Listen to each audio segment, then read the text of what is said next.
Any questions on the test? Hey, Aaron, you kind of kicked it. Good. Actually, you all did pretty decently. Questions on it? Any questions? No. Are you ready for the last cool section? How's it going, Isaac? Pretty good. How'd you do in the test? Were you happy with your score? Not on the multiple choice. I wasn't very happy with that score. How'd you do on the essay part? I think I did good. If it's graded, I haven't looked. No, I haven't graded that yet. I thought I did all good. One more unit, and now it's getting into physics. So do you like physics? Say yes, Ryan, you like physics. Have I shared my screen yet? No. Am I recording? Yeah. You know what I've realized is that I have a recording button until I share my screen, and then I don't see the recording button. So if I share the screen, see, I lose the recording button. How stupid is that? You see the recording, don't you? Yeah. Why would they take that from me? That's crazy. Okay, so I'm going to do things completely differently than I've ever done before. I'm going to go and define things differently. So get out, first of all, your Unit 4 notes that I've given you. So if you've printed them out or you get them online or whatever, get them there.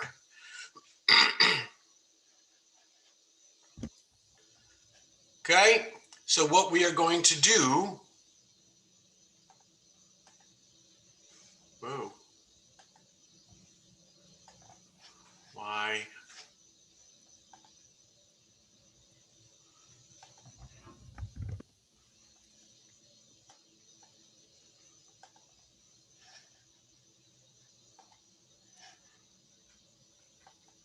There we go.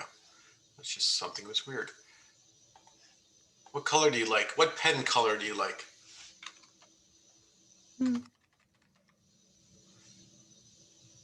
I like writing on the black screen, personally. What color do you want? Aaron, what color does she want? You want? P. Purple. Purple? All right, how about this one? Can I use this color? She wants purple. We're going to give her purple.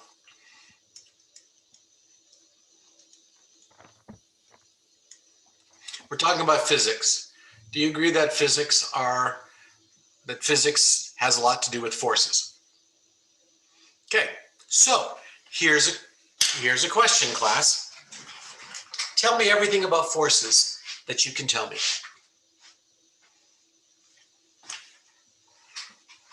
So everybody turn your mics and we're going to go through this. What do you know about forces? There are like 5 major types of forces. Okay, what do you mean by that?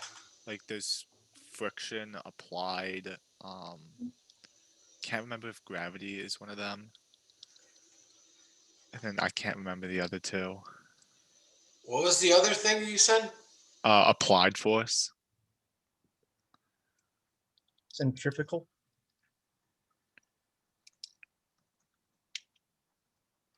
Or centrifugal. Let's see. What else? No.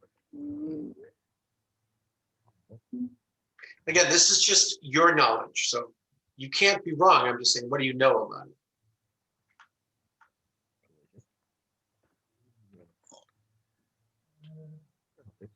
What else, Lena? Like I know there's something called a net force. Remember that from 11:15, okay? The tension.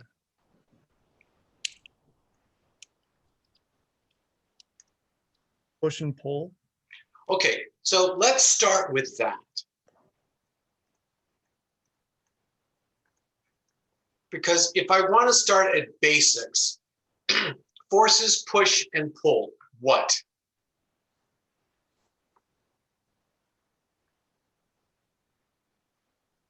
What are they pushing and pulling? Mass.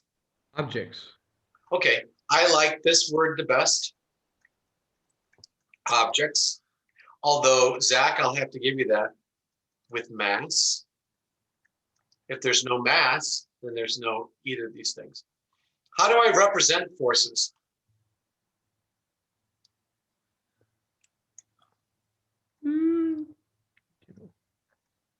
Mm-mm.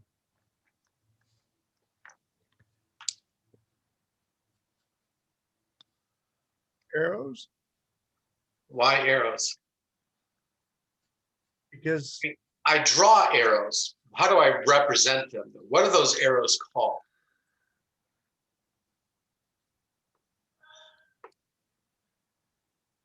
not vectors. Yes, say it. Oh, really? Oh, Have we used this word before in class? What's a vector?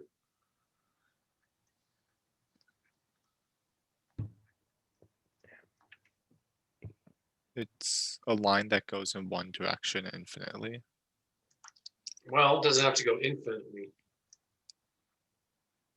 But what does a vector have? You said one of the words, Zach. A set direction.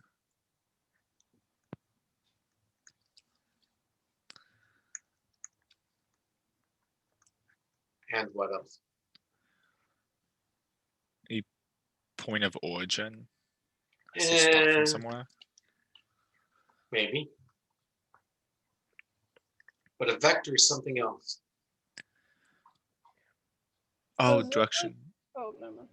Oh, you can go ahead. Sorry, was it like a magnitude depending on how long the vector was? Okay, it has a magnitude. Now, do you understand the word magnitude is like how much? Somebody, do you agree that forces are represented by vectors? So if there's a force being applied to you, what are the two questions you want to know first? I'm going to apply a force to you. What are the two Which things one? you want to know? which one?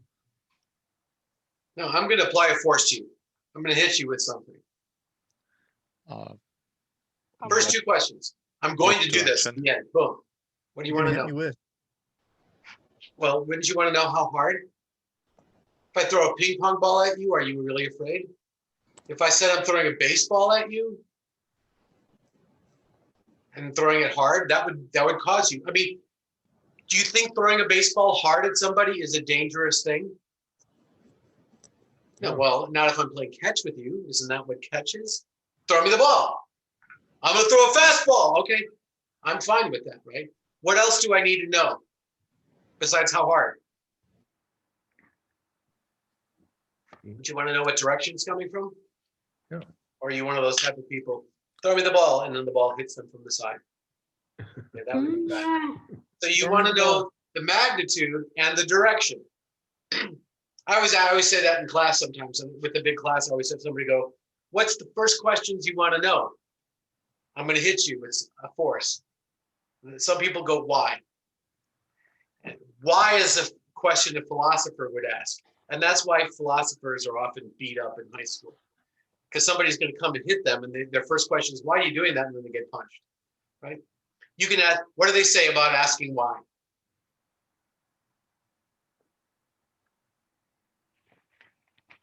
What's the old adage, the motto?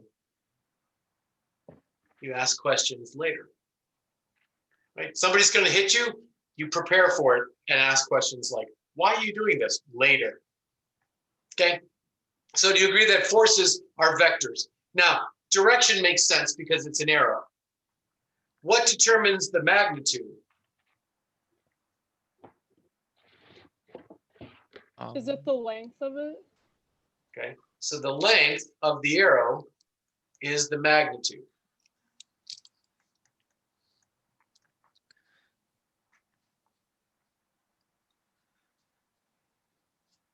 Make sense? So here's an object, and I'm going to write a force to it, apply a force to it.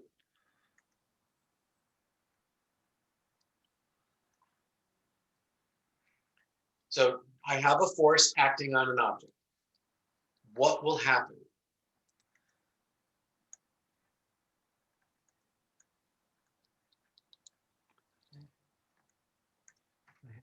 Isaac, what do you think? What happens?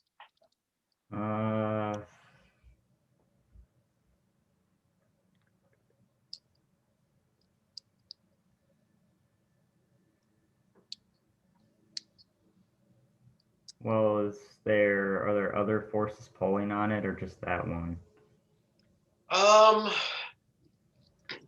Okay, ask the question again. Everybody listen to his question.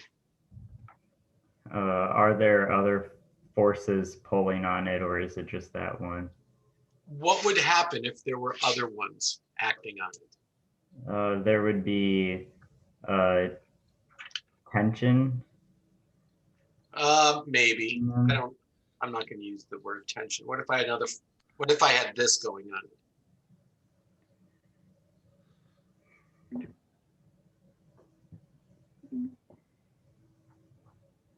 So I tell you what, hang on to that thought, okay?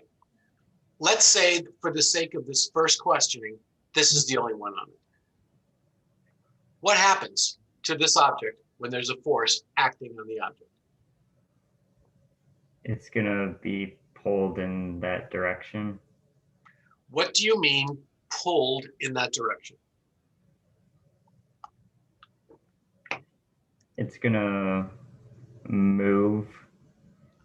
So you're going to Forward. say it moves, in this case, downward?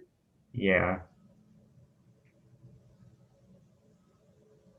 Really? How many of you agree with that statement? That if there's a force acting on this object, it's going to move downward? Do you agree with that? Yes, no, or I'm not sure. Give me an answer. Yes. Why do you say I'm not sure, Sam and Lena? Well, because I just don't know.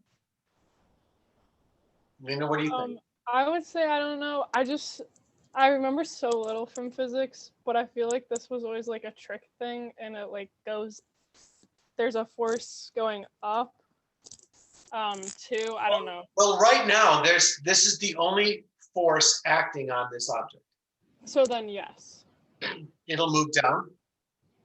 I wouldn't move. I feel like it would fall down. You get pulled down. Yeah. What if this object were moving upward?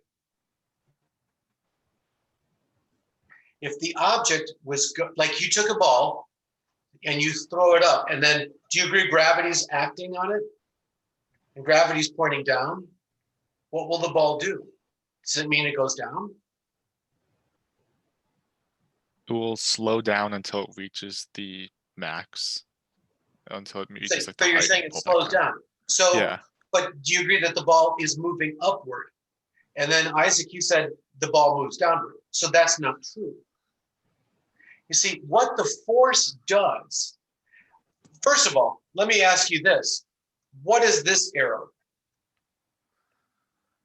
representing? That's the force of you throwing the ball upwards. No, that is not a force. Is that momentum? Close. It's something else, although Vibrations? momentum is, you could imply that from it. That is velocity. Now, what is velocity?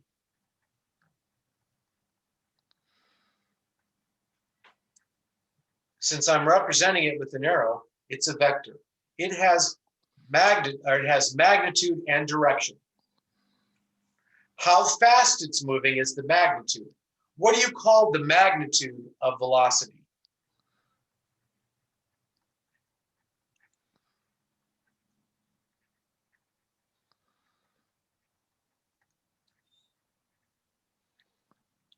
Do you know what it is? What's the magnitude of velocity? Momentum. No, that's okay. Definition of momentum, Sam. What is momentum? can't remember it right offhand. Anybody? What's the It seems- definition? Isn't like momentum like the change in velocity? No. We did this unit 1.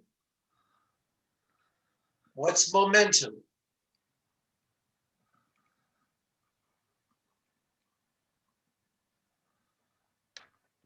Aaron?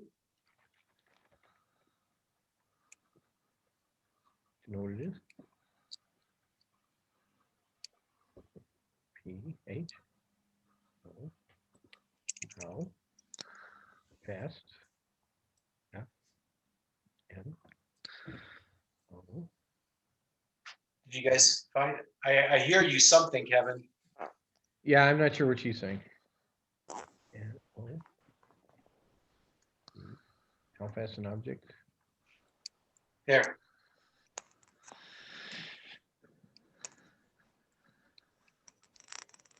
MV. Mass times velocity. Is that where you said something about mass, Aaron? I thought I heard you, or Kevin, I thought I heard you say that. You know, I'm not sure. Oh, so when you talk about this, Sam, you're talking about the velocity is the green. If I multiply mass times it, that's called momentum. But there's still a vector of velocity. But what is mass then? Is mass a vector? No, If it's not a vector, why doesn't it have a vector? Why is mass not a vector?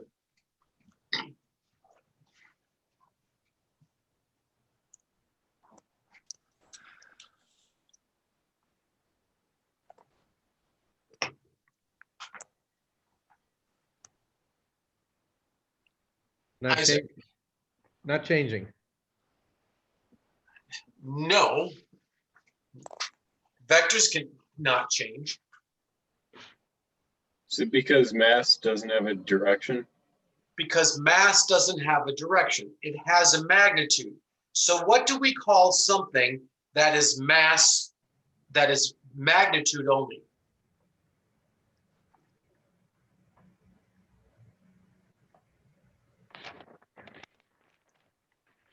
It's called a scalar.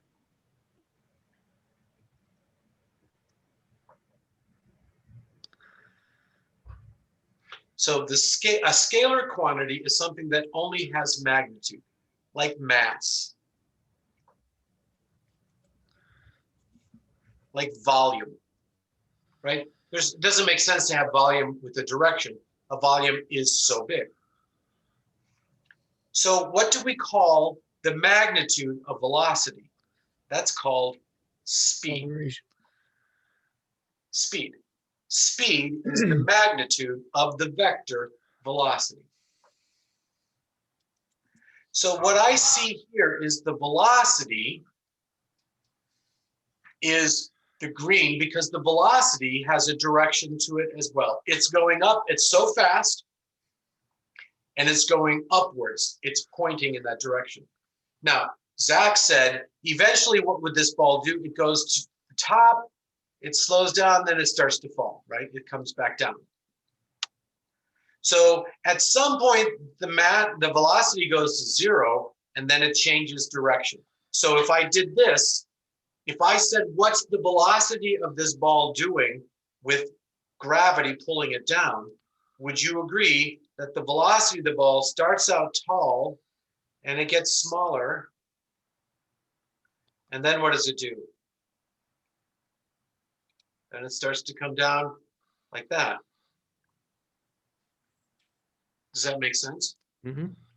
Okay, so the arrow changes eventually, but the length of the arrow is getting smaller going up and getting larger coming down. Does that make sense to you? Say yes or no. Yes. Okay. Yeah.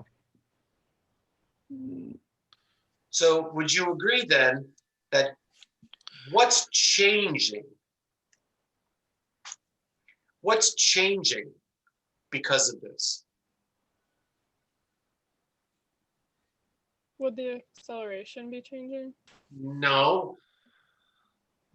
Velocity is changing. Isn't it the change in the velocity? With respect to what?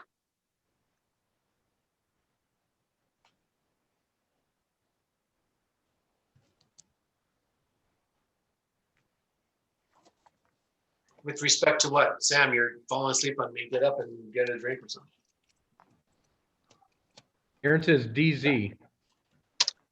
Ah, okay, Aaron. You are right in some respect because the velocity is different as you go higher. But the ball's velocity constant with anything else, or does it change with anything else? And the answer is yes. Time. Doesn't it change over the course of time? So really what it is, couldn't I just write this?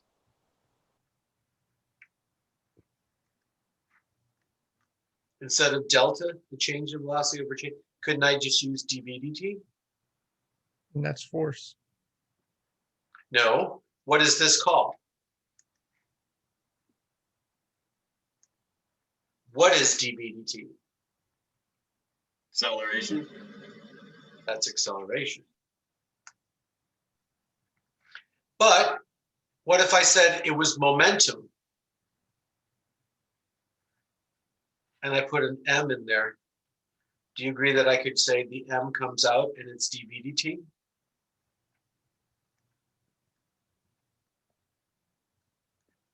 And now what do I got? Force. What's this? That's What's in the yellow box? Is it Newton's first law or is it No? second law? Yes. Now, do you have the notes from my class, from the stuff I've given you? What does it say about Newton's laws?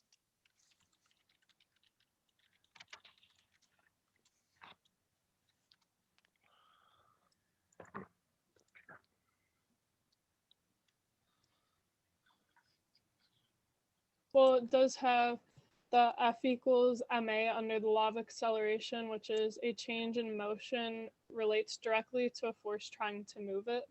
Okay, so a change in motion, acceleration, relates directly to a force. It's directly proportional to the force trying to move it. Right? That's what this says. F equals ma. You could have said force equals, right? F over m equals a equals b over c. So acceleration and force are directly proportional. If the mass is constant, because I have a ball, sure, that makes sense. So then the question, so I go back to this originally. So Isaac, here's the question. There's a force acting on this ball. What happens to it? What's the correct answer?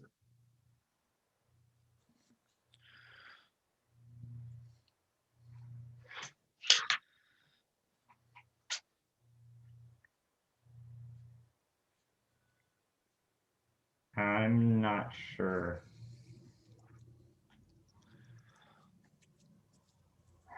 Agree there's a force. What does that cause? Acceleration. So what happens? The answer is the object accelerates. That's the correct answer. What is an acceleration?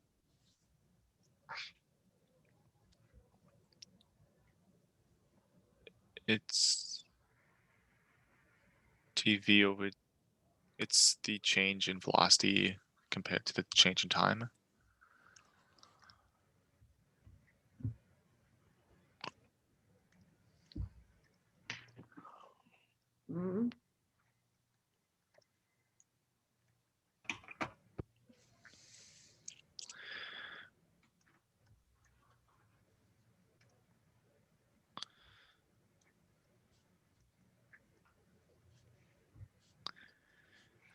Velocity is a what, though?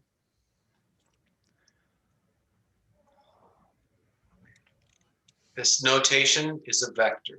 So you put a little half arrow on top of something, that makes it a vector. Do you agree that acceleration is a vector? Something accelerates in a direction.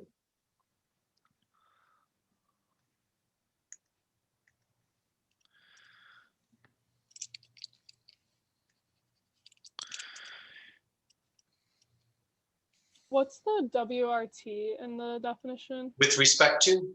Oh. Right, that's our question, right? That's a question. How does something change with respect to time?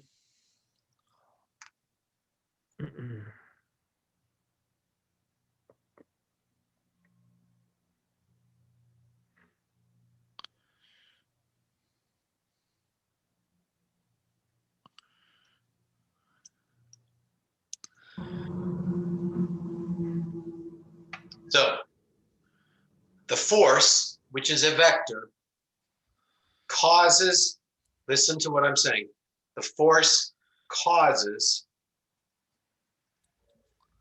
an acceleration,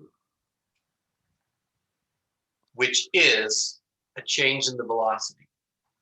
Change in the velocity is really describing the motion. That is, what two things can change when the motion changes?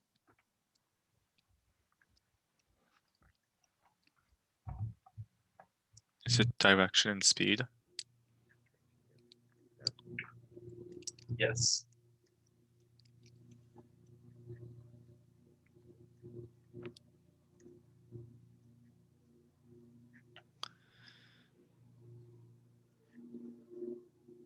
See?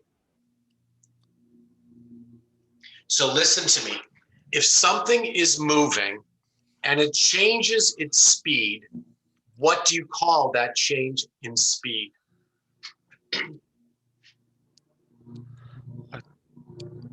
Everybody? It's a change in motion. Well, yeah, but what do you call something's moving? It changes its speed. What do you call that change in speed?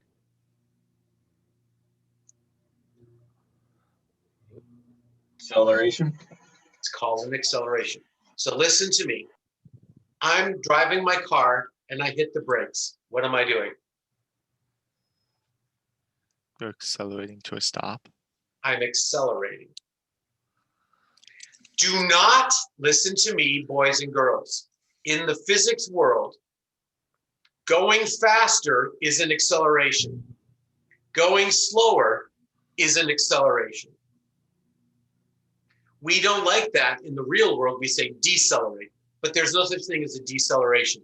There's an acceleration. Now, do you agree that the object was going up? Which way does it accelerate? It accelerates in the direction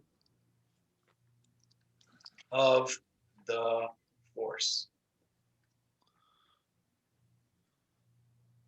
So when something has a force applied to it, an object will accelerate in the direction of the force. Do you agree in this example that the force is going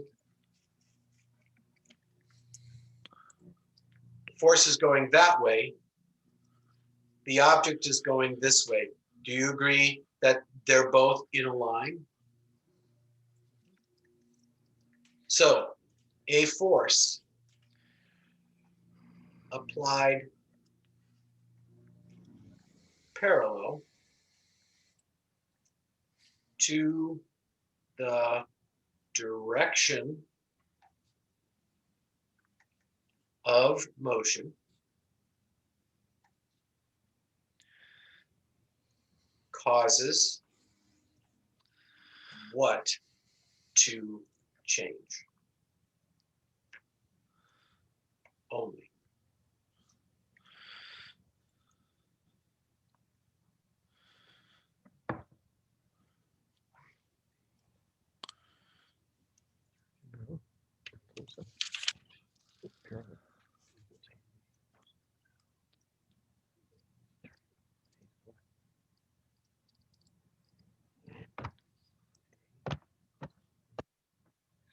Aaron says acceleration. Okay, listen. Do you agree that a force causes an acceleration? But I'm saying what's changing. The acceleration is being caused by the force. What's changing? The motion, Well, what's the motion? speed and direction. Okay, but it says to change only. What's the only thing changing? Oh, speed. Velocity? It's no, well, the velocity is changing, but that doesn't make sense only because force causes the change in the velocity. The only thing that's changing is the speed. So if I said you're going this way at 30 miles an hour, and then later you're going this way at 30 miles an hour, they're really going in the same direction. They're going because directions are one direction, one dimension. So what would I say to this one? What would I do to this? I'd say negative 30. So something is negative or positive. We said to the right's positive and to the left is negative. The difference in the speed is 60 miles an hour, right? We did this when we talked about molecules. You remember that? Are you following me so far? I'm going a little step by step. These are all small steps. But the difference between what I'm teaching you and what you may get elsewise is you need to understand what each word truly means. You need to know the meaning of the words, not just use them flippantly, just don't use them whatever they seem to fit. Do you understand this? This is really the same direction. This is a positive speed and negative speed. It's technically the opposite. But do you agree that this whole thing is all in the same line?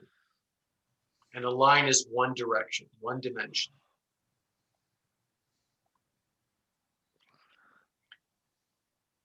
Okay, does that make sense? What about this?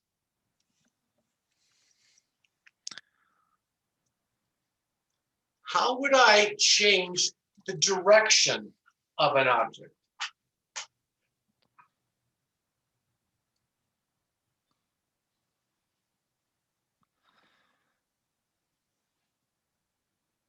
Ryan, what do you think?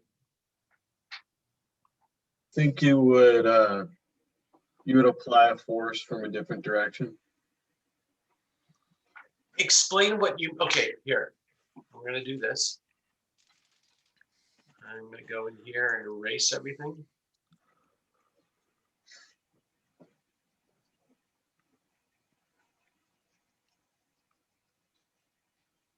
It's like the old-fashioned chalkboard. I kind of like this. It's easier to, I can get all my little dots. Do I have to erase anything else? When I was on the whiteboards at school, I hated this. This would drive me crazy. So does this. If I left anything unerased, I hate when teachers do that. It drives me crazy. So what did you say, Ryan? You would apply a force from a different direction than it's already going in.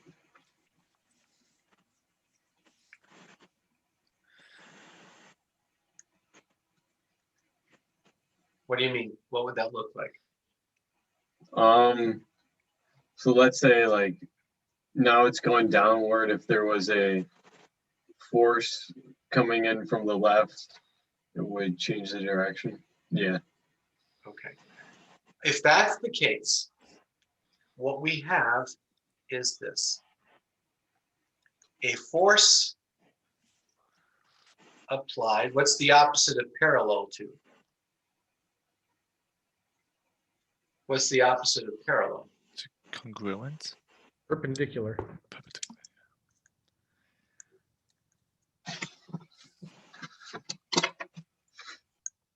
To and objects. Whoops.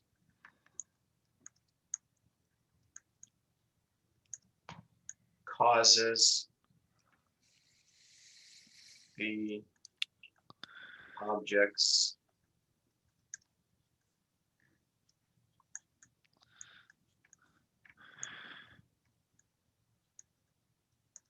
okay, look at this. Fill in the blank here.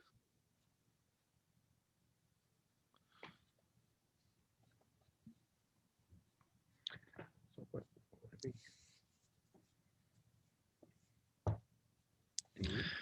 Direction.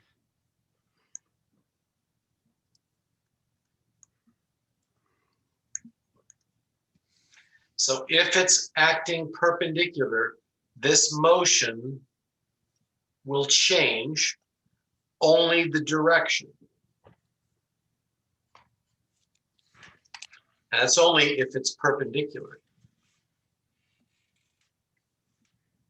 So we have parallel and perpendicular.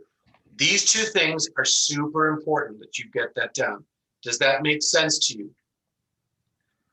Give me your 1 to 5 on this, on the stuff we've done so far. 5. Okay. So let's imagine that this green force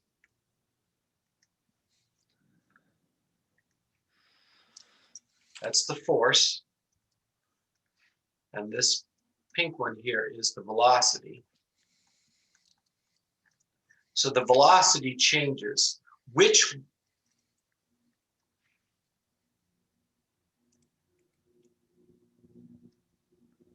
that is the change in the velocity vector. Vector. Vector.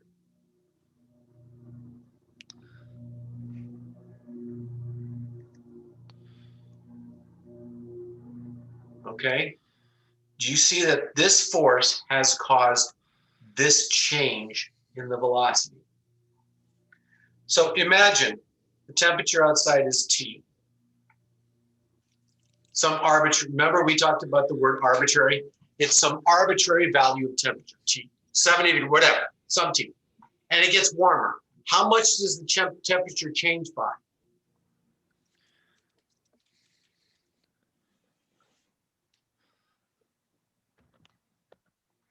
Guys, listen to me. The temperature is T. And I said it gets warmer. How much does the temperature change by? Delta T. By some amount, delta T. What's the temperature? Temperature. T. What's the temperature? Brian? T plus delta T. Okay. So if the temperature starts out at some temperature T, and I change it by some amount, delta T, what's the temperature later? T plus delta T. So the velocity is V. Pink, V. It changes by some amount, delta V. So what's the velocity later? V plus delta V. What does that look like? What do I have to do?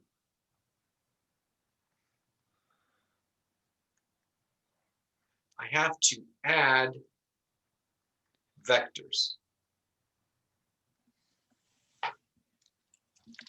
So looking at the vectors, Isaac, what do you think that this vector is? How do I add this pink vector plus the blue vector?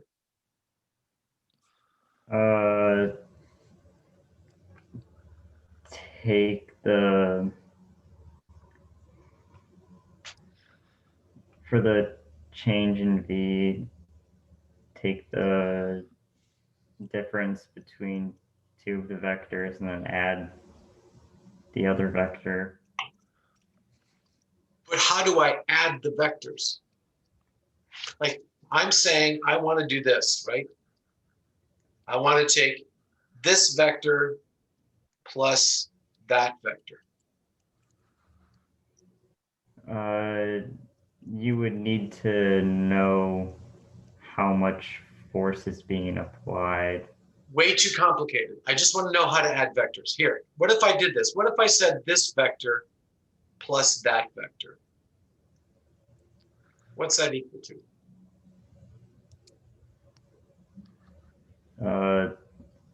Would that be the same vector? Well, if I said go 2 blocks north and then go 2 blocks north, where would you have gone? 4 blocks north. So all I do is I take this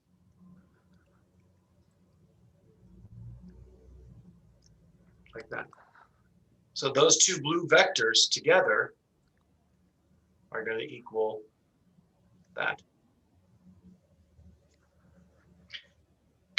What I do is I take the tail of one connected to the head of the other. So here's the tail, put it to the head, and then what? And then connect the loose ends. That's how you add vectors. That makes sense, doesn't it? Now, what if I said go 2 blocks north and then go 2 blocks south?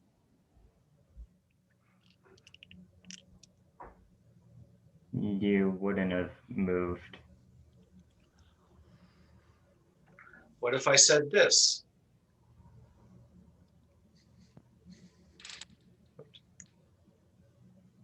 Let me try that again.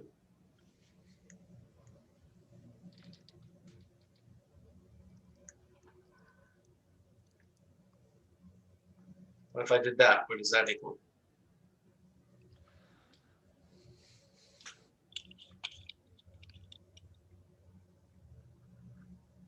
Uh, 1 block north. Yeah, I mean, if you think blocks, right? It's just a small vector that way, right? Because I would take this tail, connect it that way, and then connect the loose ends like that. So I would be going this, okay? When I add 2 vectors to make this third one, this is called a net vector. I add 2 vectors and I get the net vector. Now this is when I add 2 vectors and I get 0. Now, what if I did this? What if I added that vector plus that vector? 2 blocks north, 2 blocks east. Wouldn't that just be, right, there's that, there's that. Isn't that just like making a right triangle? So if I added these 2 vectors together, what I would do is I'd put this little vector down there and connect the loose ends.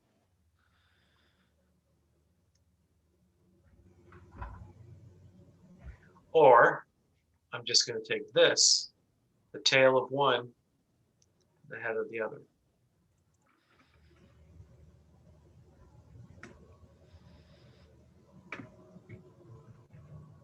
So this becomes what? What is this yellow arrow? The net vector. The net vector, or maybe I could even say the new vector, right?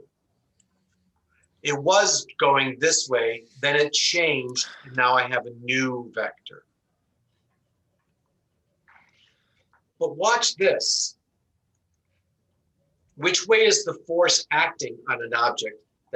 So the object is going this way, and the force is acting this way. It says a force applied perpendicular to an object's motion causes the object's direction to change only. A force applied parallel to an object's motion causes the object's speed to change only. Is this that force perpendicular or parallel to the new velocity?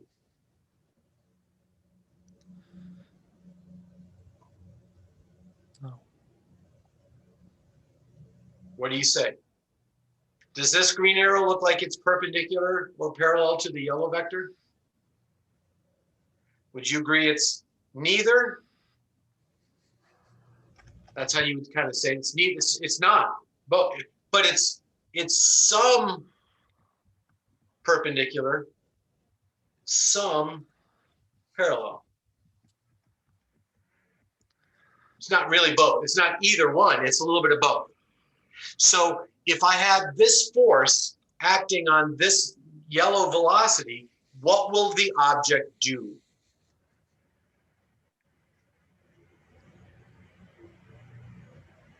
What will the object do?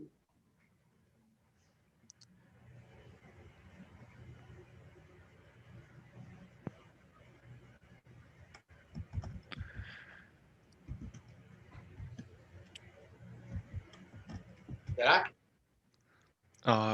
Would it change some speed and some direction? Okay, it'll change the speed and the direction. Won't it? It says if it's perpendicular, it's only the direction. If it's parallel, it's only the speed. So if it's a little bit of both, won't it change the speed and direction?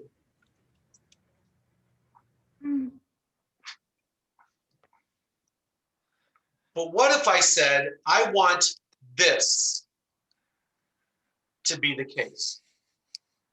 I want this object, as it changes its motion, to always change only the direction, not the speed. What would the force have to do?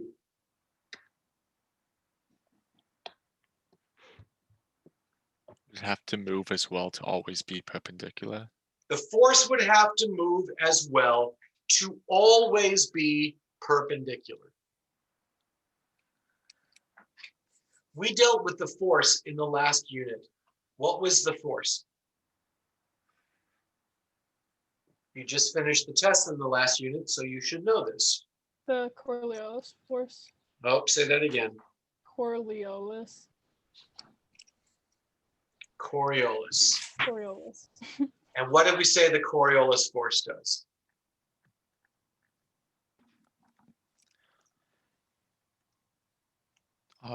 Spin to the right if you're in the north hemisphere and spin to the left if you're in the Well, southern. not spin Or change direction. to the right Yeah, deflect to the right for the northern hemisphere. in the northern hemisphere. So blah, blah, blah, right? We can put that in there. It deflects to the right. In other words, when I'm dealing with something moving in the atmosphere, that's the velocity vector. The Coriolis force will always be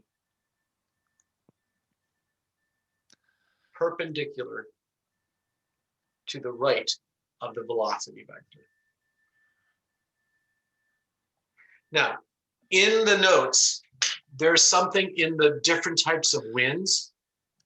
It has rule 1, rule 2, etc. Do you see that in the notes? Take a look at that and look at rule number 2.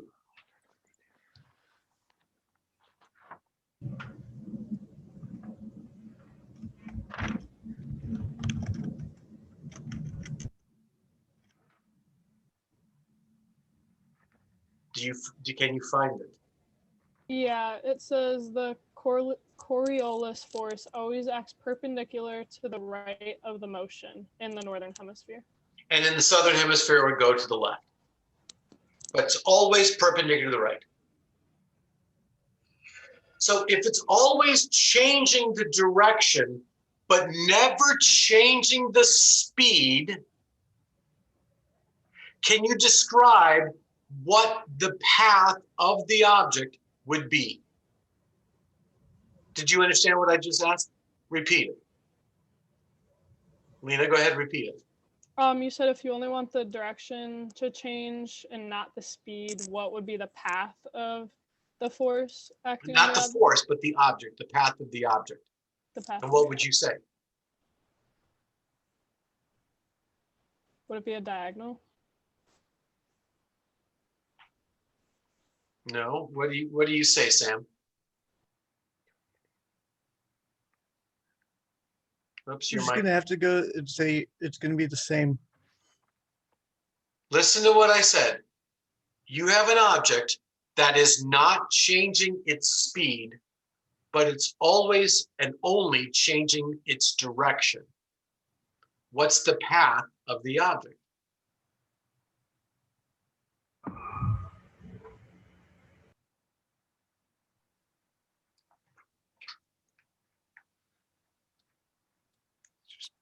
Would it be like a curve, like exponential kind of, like one of those types of curves? Well, here, look at this. If you have an object at a diagonal, as long as there's a force acting perpendicular to it, then this object is not going to stay diagonal, right? It'll start to turn.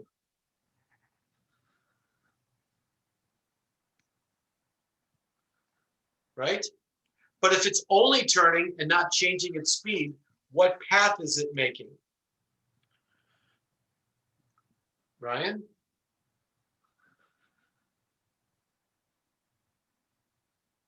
I'm not sure. You guys, listen to me. You're driving in your car.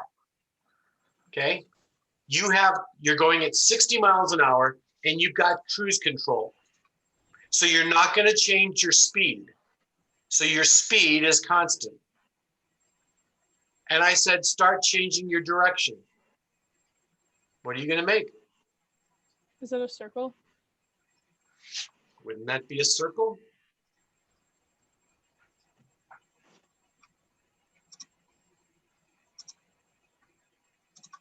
So if I have an object that is a circle, isn't the velocity always changing?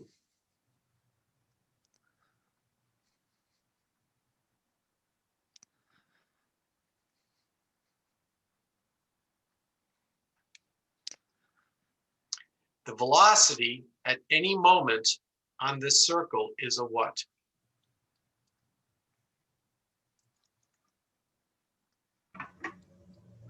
The vector. What kind of a vector? What do you say about those vectors? Those are all what? What are all those vectors to the circle?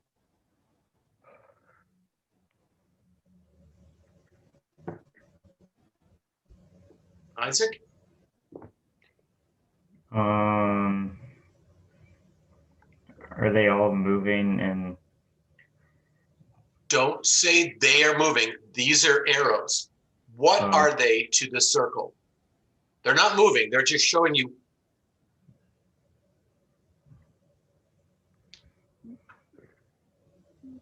What are all these lines that I've drawn to the circle? the velocity? Yeah, but what's there's special about these arrows? What are they? You know this word. All of you do. Aaron, what are these arrows to the circle? Turns. She's saying turns, but Guys, look. oops, tangents. You know what that word is? I mean, maybe you don't. If they don't, I'm going to go beat up your high school principal. That's what I should do. Speak about going off on tangents, right? You know what this word is, yes? How many places does a tangent line intersect a circle? 0. No.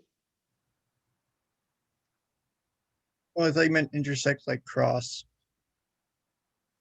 Aren't they all intersecting the circle at a point?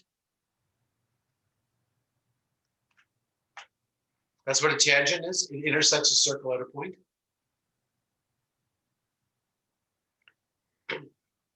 So imagine that I had a rock on a string. A rock on a string, and I'm spinning it around. Do you agree that the rock would make a circle like this? Mhm. The rock is going off like this direction though, right? That's what we would say. Would you agree that I could spin it at a constant speed? Mhm. Is that rock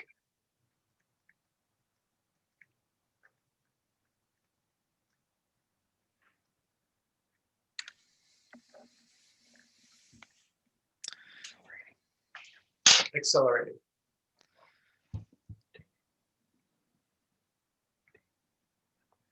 Aaron says yes, because it's changing direction. Lena, you said no. Yeah, I say no. Listen to what Erin said. She said yes because it's changing direction.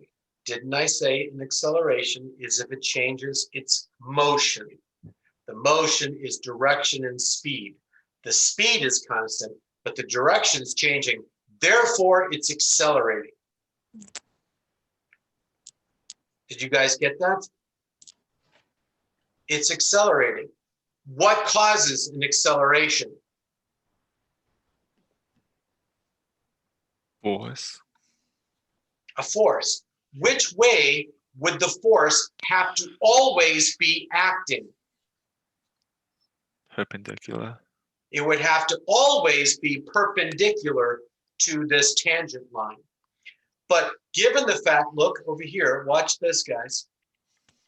Given the fact that this motion is this way, and then later on it's this way, which way must the force be acting?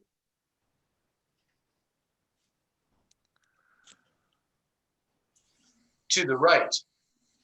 In this case. It could have been to the left if I spun it the other way. But instead of saying to the right, which way is it pointing?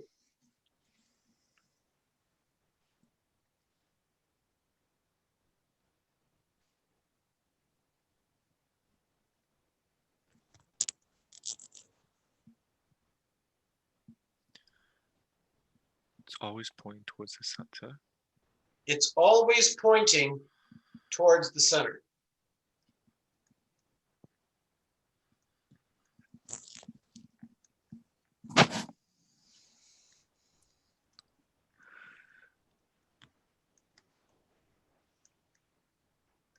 That's called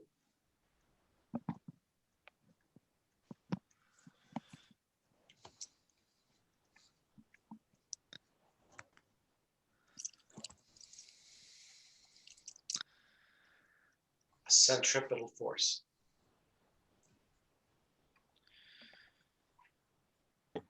In this case, the centripetal force pointing toward the center of a rock, what's pulling on the rock?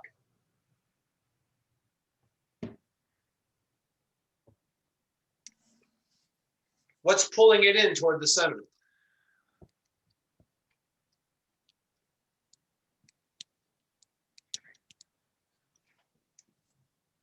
Zach? Would it be the Coriolis effect? No. What did I tell you? What did I say this was an example of? Of you like turning your car, going a No. What was the original thing I gave you? I said imagine.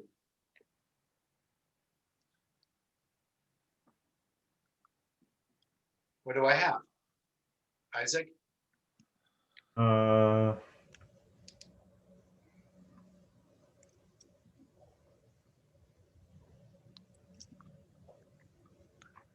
What did I say this was an example of?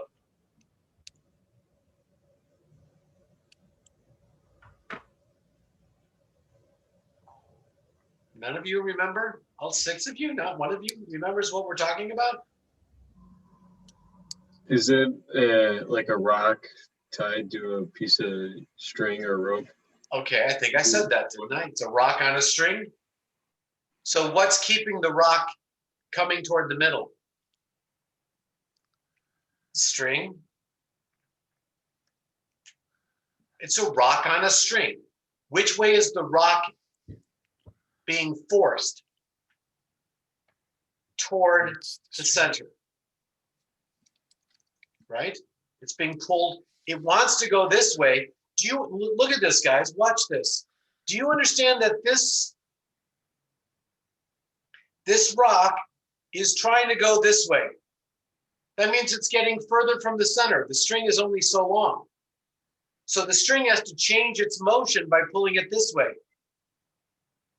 Are you following this? The rock wants to go further from it. So it stays this way, so it's the same piece of string. So instead of going out, it turns in a circle. So that force is a centripetal force. In this case, that's the string. But do you understand? I could have said this.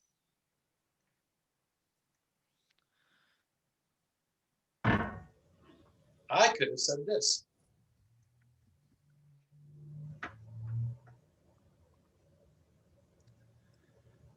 And this could be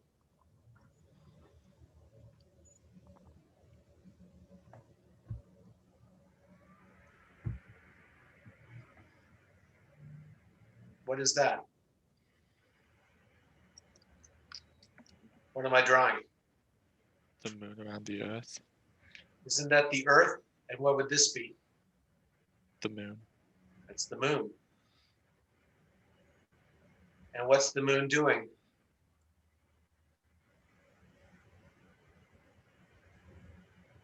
Orbiting It's Earth. orbiting the Earth. What's the force acting to keep these two together? Gravity.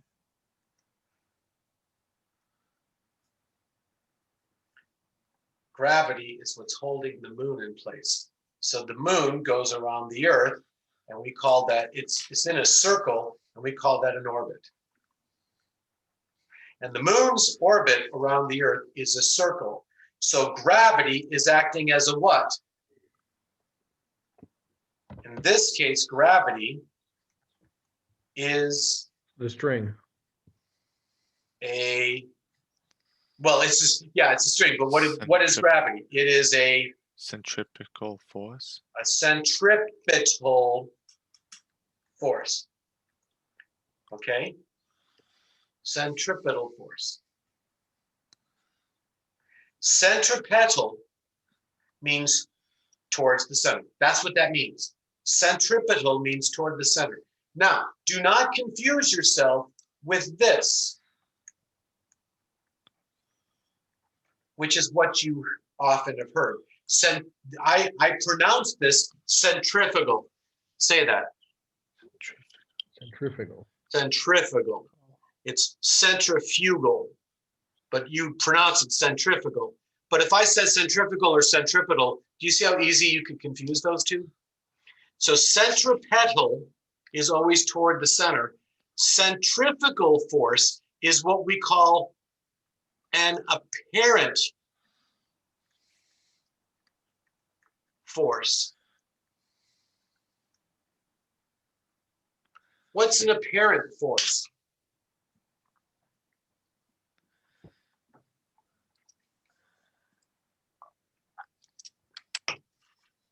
It's a force that doesn't actually exist, but it's just Doesn't actually exist. It just appears to exist. So I want you to imagine that you are going on an English rotor. Do you know what those are? What? Let's do this.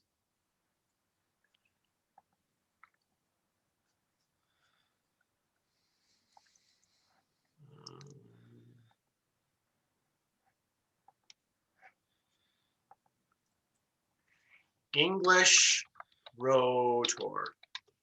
Rotor.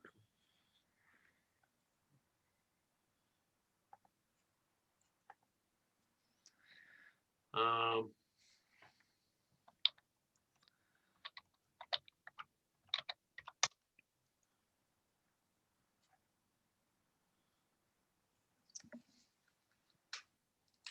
where's the good one?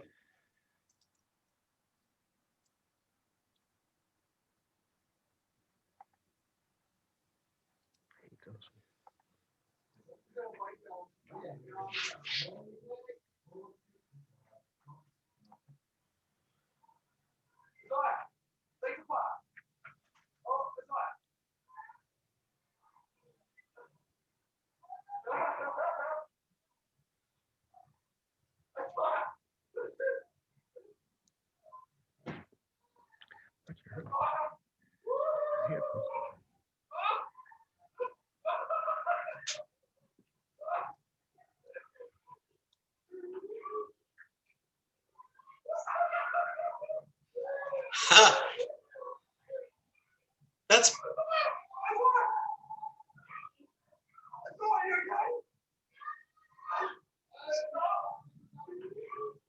oh, he passes out. That's pretty funny.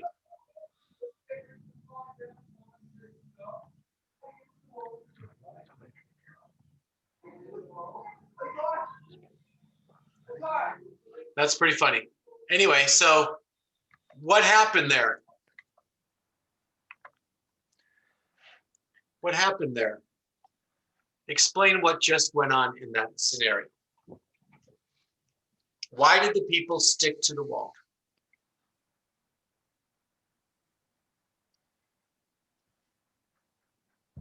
Ryan, explain, why did the people stick to the wall?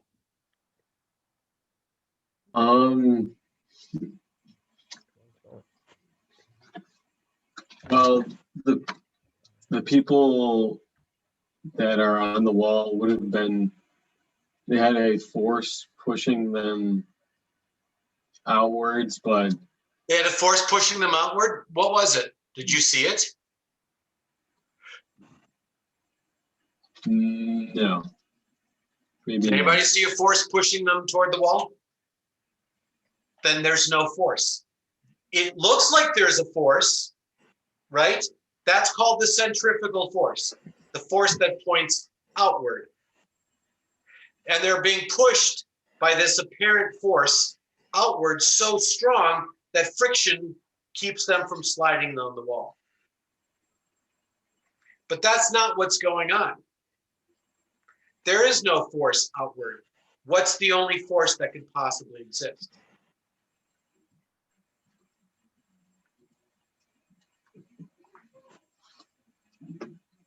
Come on, talk to each other. You guys are really quiet today, so you have to talk to each other.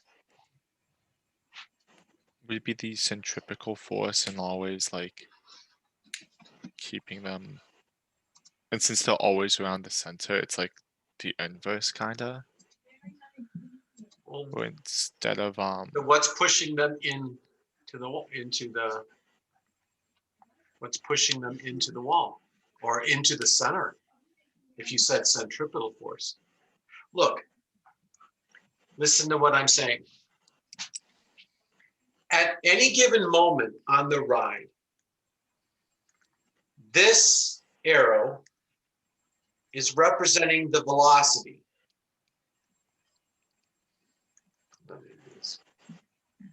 This arrow is representing the velocity.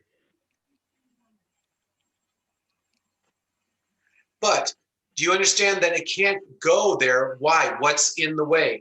The wall's in the way. So that forces the person to stay inside the walls. They can't go faster. They can't go out of the walls because the wall is pushing them which way? The wall pushes them in toward the center. Because just like the rock on a string, what would happen if I cut the string?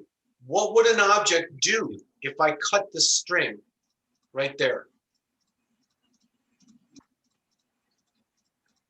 Wouldn't the object go off on a straight line? You have a rock on in a circle and you let go of it, it goes off on a straight line. It flies off on a tangent. Because once I let go of the string, is there anything acting on the rock? If there's nothing, if there's no force acting on something, what can you tell me? Listen, if there's no force acting on an object, what can you tell me?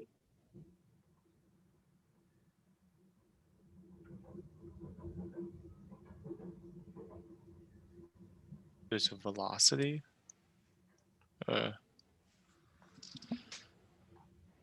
Go back to everything that you talked about, that we talked about, first of all.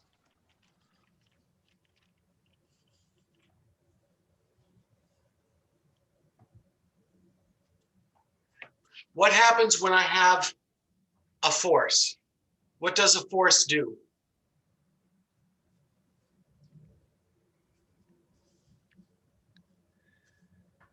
Pushes and pulls. No, later on, I wrote it out. What does a force do?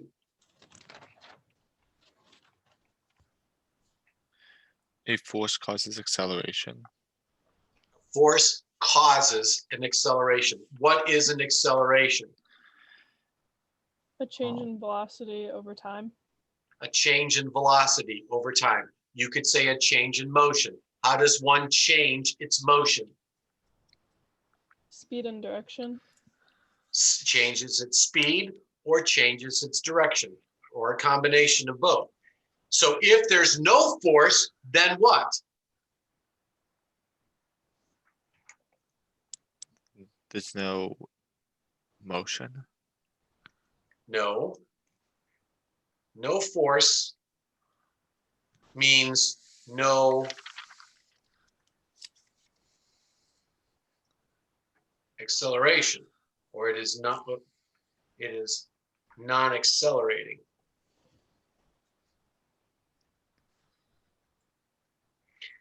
Right? It doesn't mean that it's not moving. It's not doing what? It's not changing. Oops. Not changing its what? Its motion. And what do you call the motion of an object? Speed and direction. It's velocity, right? Velocity. But that means it's not changing what? Its speed, and it's not changing its direction. But we don't say not changing its direction. What do we call an object that doesn't change its direction? How is it traveling? On a vector. When something doesn't change its direction, how is it traveling? Isaac?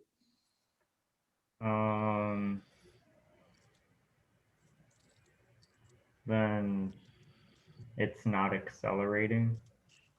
You're driving your car. Oh, I thought. Don't change your direction. How are you driving? With the. Describe your path.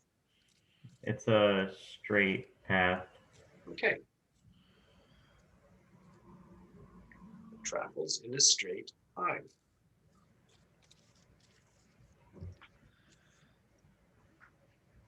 All of these things describe what we call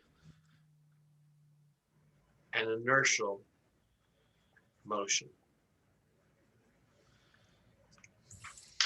Have you ever heard of inertia? You don't know what inertia, have you heard of inertia, right? Do you know what inertia is? Well, lo and behold, what's Newton's first law called?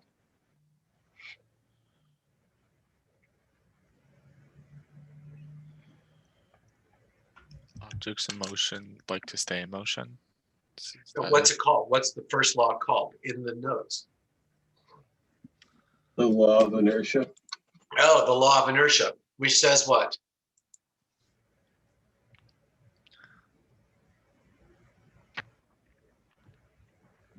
Oh, objects in motions. No. Like to You're missing a part. What does it say right there? It says a body at rest or in motion will tend to stay that way until acted upon by a net external force. A body at rest or in motion. So it can be stopped, and it will, if it's stopped, if I have an object at rest, what's its velocity?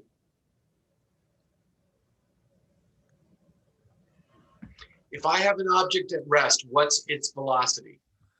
0.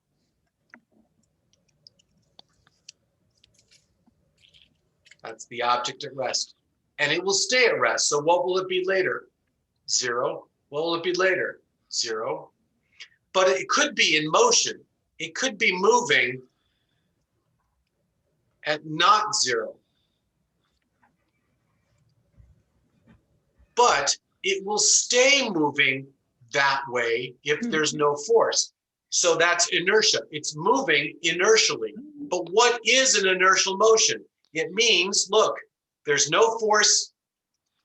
It doesn't accelerate. There's no change in the velocity. Its speed is constant and it travels in a straight line.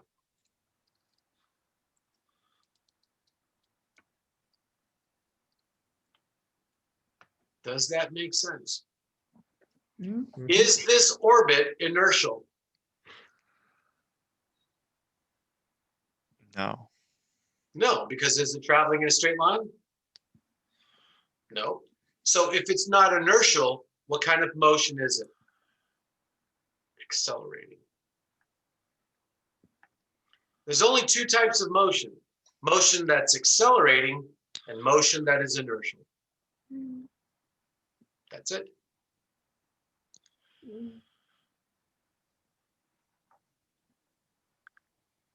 Questions before I erase this?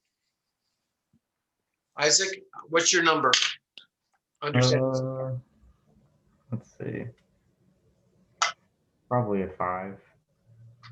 You feel good about it? How about the rest of you? Yep. You have any questions you want to ask me about this? All right, just as a side note, I'm going to draw this. You tell me what this is. The plane. That's an airplane. There are 4 forces on an airplane.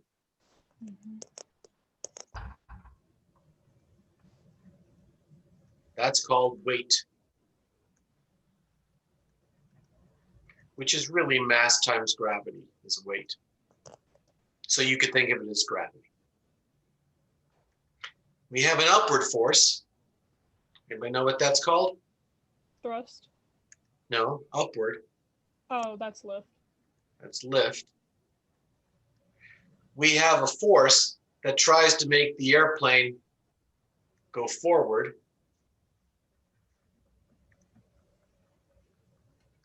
What's that? That's called thrust. And there is a force that tries to make the airplane slow down. What's that called? Drag. Kind of a drag. So I've got, those are the 4 forces that act on an airplane. Lift makes it goes up, weight pulls it down, thrust makes it go forward, drag makes it slow down. Question, can the airplane fly inertially?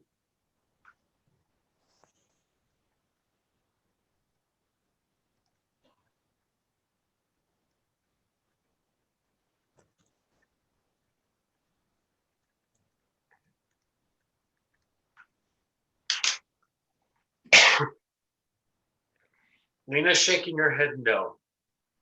What do the rest of you guys think? Say no.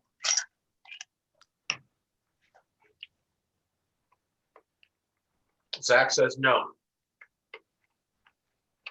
Sam, what do you say?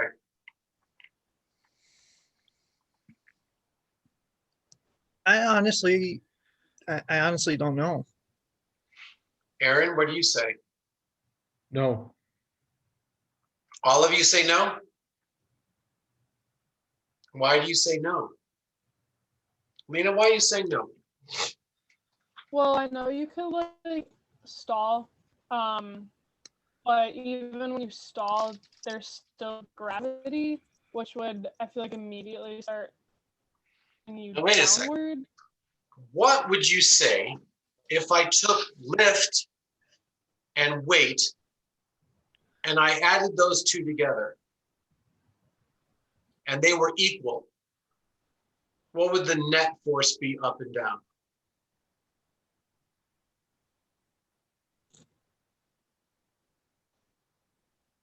Zero. And what if drag was equal to thrust? What would the net force be? Zero And if I as well. added all 4 arrows together, wouldn't the net force be 0? If that's true? Then how would the airplane fly?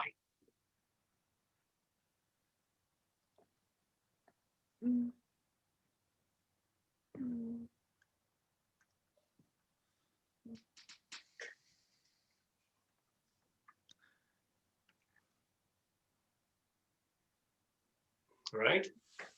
So look at the rules for inertial motion. What's the first rule? No force. Okay, so how should you change that? You shouldn't say no force. You should say no net force. Because are there forces acting on this airplane? Yeah. But when I add them together, what's the net force? 0. Now think about this.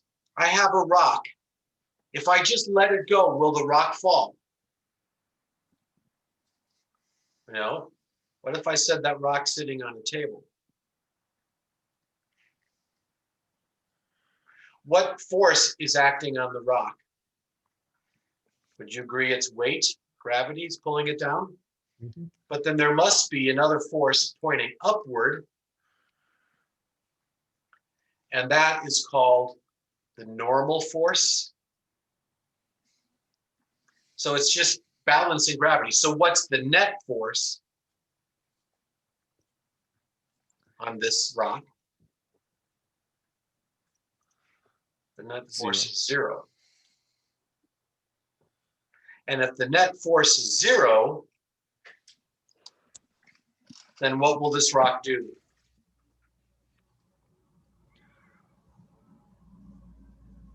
Answer, what will the rock do? It would be at rest. Isn't that what at rest means? And what would it be later? Still at rest? Still, I mean, you put a rock outside and you don't put a big force on it. What will that rock do over the course of the next 1,000 years? Just sit there. So an object at rest stays at rest. That's Newton's first law, the law of inertia. So this airplane, obviously, if it's flying, it's got to be moving because you don't get lift without moving. But if those 4 forces are equal, then we know if an airplane is flying at a constant speed in a straight line. Now, can your car drive inertially? Yes or no? Can your car drive inertially? Yes.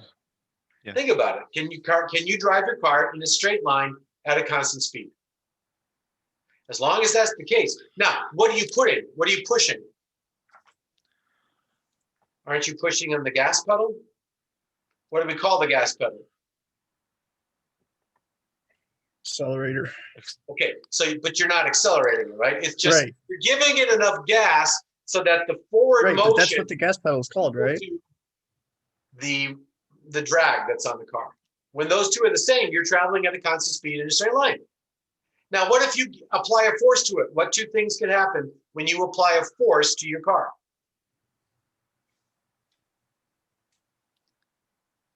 The direction or speed You can can, change. and what's the force that causes your direction? You turn the steering wheel, or you apply the brake, or you accelerate even more. You push harder. So you change your speed or you change your direction. Then you're accelerating. So in order for this airplane to accelerate, what does it need to do? Give it more thrust, turn the airplane, balance, change the wings. That's how it flies. That's how you change direction. But the key thing is that you have to understand that an inertial motion is one where the net force is 0. It's not accelerating. It is traveling with no change in velocity, which means its speed is not changing and it travels in a straight line. That list of 5 things that define an inertial motion is vitally important. And after today, you better know that. And you better have it really well written in the notes. Are we good with that? Okay. Now, last thing I want to take a look at before we do something really fun. Here's an object traveling. And I'll say it's traveling this way. The object is traveling that way. I'm going to say that there is a force being applied to the object that way. Okay, so first thing I write is that this is the velocity. And this is the force. They're both, do you agree they're both vectors, not scalars? Remember what a scalar is? It's only magnitude. These are forces with direction. Now, do you remember how we learned how to add vectors together? This vector plus that vector equals a net vector. Well, if I did this plus that, doesn't that equal this? Right? We said this. So what I want to do is, what if I said this equals that plus that? Just go backwards. So what I want to do is I'm going to say this blue line is equal to this plus this. So the blue is the actual force, right?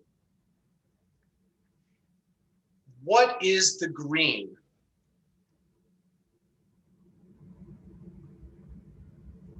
The green is the part, or what we call the component of the force acting parallel to the velocity. Does that make sense to you? The green and the pink are pointing in the same direction. So that's going in the same, that's parallel to them. So what is the green component doing to the object? Speeding it up. In this case, it's Changing speeding it speed. up, right? It's changing its speed. Okay, so what's the yellow?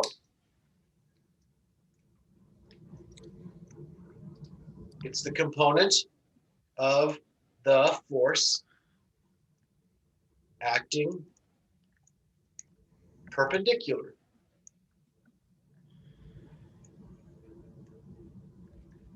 to the velocity. Does that make sense?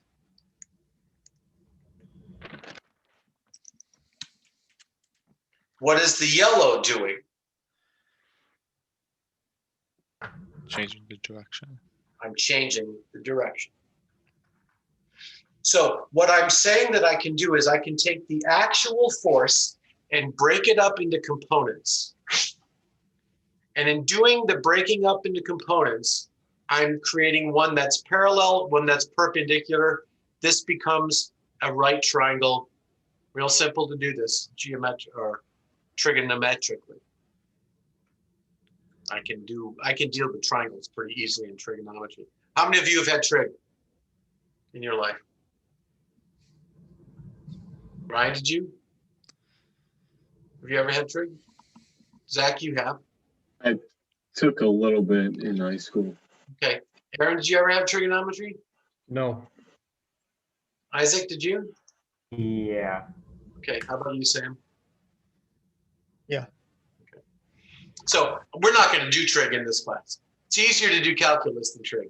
By the way, those of you who are bad at calc, if you ever take calc, you're probably bad at calc because you're bad at trig. Can't do calc without knowing trig. You know why you're bad at trig? You can't do algebra.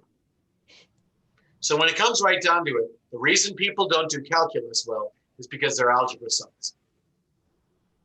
That's usually the case. When I deal with students, and I've dealt with lots of them, people who struggle in calculus are bad. I look at their algebra and they're like, you suck.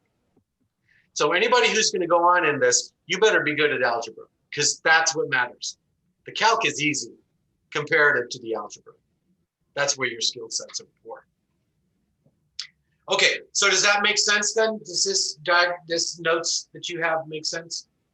Okay, so let's do this.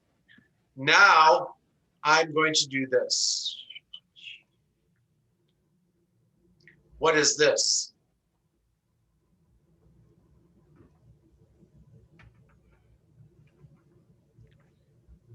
That's the sun. Sun. What is this? The Earth. What is the Earth doing?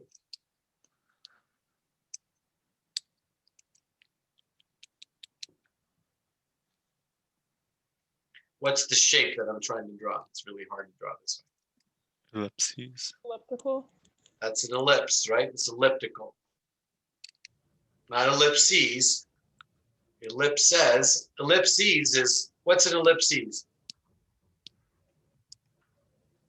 If I said draw ellipses, what would you draw? Oh, would that only be like half of one? No. Isn't that an ellipsis? Oh, I don't know. I think that's what it's called. What's that called? Dot, dot, dot. How do you spell that? I think that's just an ellipse. Oh, wait. Am I backwards? I think you're backwards. Hold on. I'm going to figure this out. Ellipsis. Yeah. The omission of a word or phrase necessary for complete. So if I said ellipses, dot, dot, dot. Ellipses.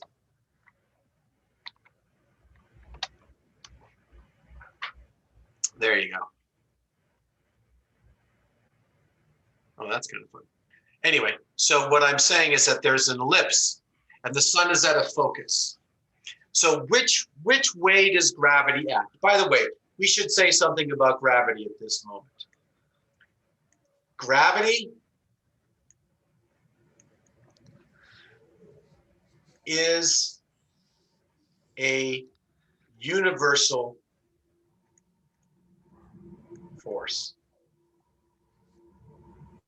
It's one of, or fundamental force. In other words, so what if I said here, and I would do this in class, let's say hit the person next to you, you punch them, right? And I said, what was the force? And you'd say, well, it's my fist against their head. Boom, right? If I said, here's a pen, and I let go of it, and it falls. Why does it fall? Gravity. What's gravity? What's causing it to fall? And the answer is you don't really know, right? Because I'm punching you in the head. That my hand is the force. When the pen falls, I don't see anything. It's just going. So the answer to the question, if I were to ask you on a test, which I probably won't, but if I were, I'd say, what is gravity? You know what the correct answer is? I don't know. I know what it does, but I don't know what it is. Nobody knows what gravity is. I mean, we have theories of gravity. We understand what it does. It's a universal force, a fundamental force. Do you know the other three fundamental forces of nature?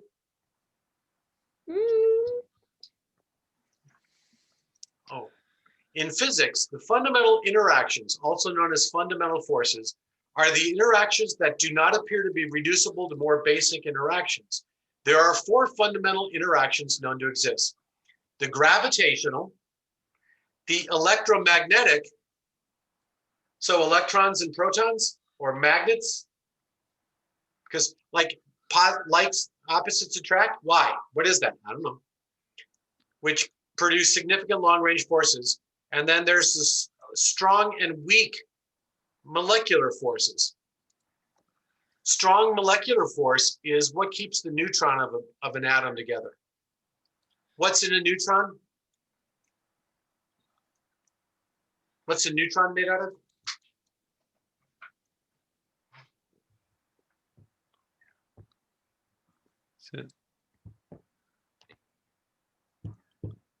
Isn't it equal electrons and equal protons? No, not a neutron. I mean, I'm sorry, did I say neutrons? I'm lying to you. I meant what's a nucleus? The nucleus is made out of neutrons and protons. Electrons, negative versus the positive, that's the weak nuclear force. It's easy. Do you understand that it's easy for me to knock off an electron? I can remove an electron from an atom. Some of them are easier than others, right? But do you know how hard it is to take an atom and break up its nucleus? Splitting an atom. What happens when I split an atom? I get a lot of energy, right? It's a big thing. So that's called the strong nuclear force. What protons Is and that one episode of neutrons together. SpongeBob? The electrons are the weak nuclear force. And so what are those forces? I don't know. They're the fundamental forces of the universe. They exist. I don't really know what they are. There's people who are trying to come up with the unified force theorem. You ever heard of that? They're all pretty much the same thing. They're not, but whatever. So that's what gravity is. But I know what it does, which attracts objects of mass. Do you agree that the sun has mass and the earth has mass? So what's going on is that there is a force of attraction between those two. Gravity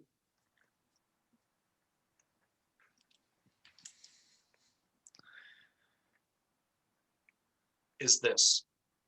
This is what gravity is. Have you ever seen this equation before?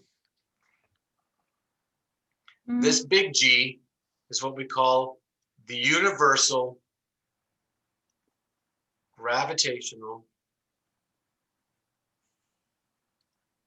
constant. It's one of the, it's true in the entire universe. It's a very, very, very small number. It's a very, very weak force, but it's a very small number.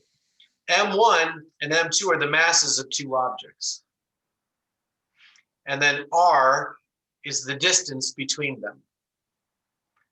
And it's squared, inverse square law. So there is gravitational attraction between the two objects. But because the sun is way bigger than the earth, we assume that gravity points toward the sun. Okay, so that's gravity, which is a vector. This, what does this represent? Velocity. That's the velocity of the Earth in space. What I'm going to do is I'm going to break up gravity into two components. This component and this component. What do I call the red component?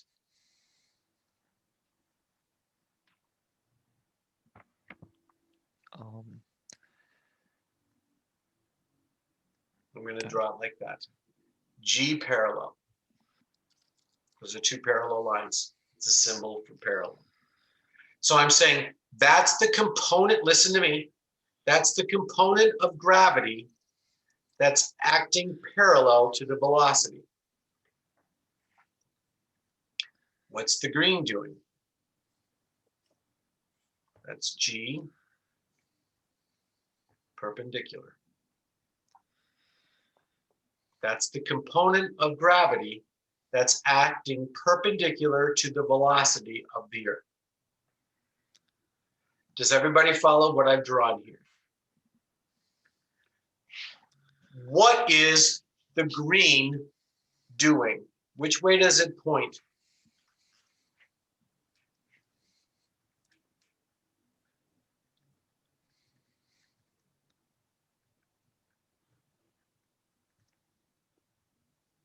Doesn't it point inward? If I were over here, wouldn't it always point inward?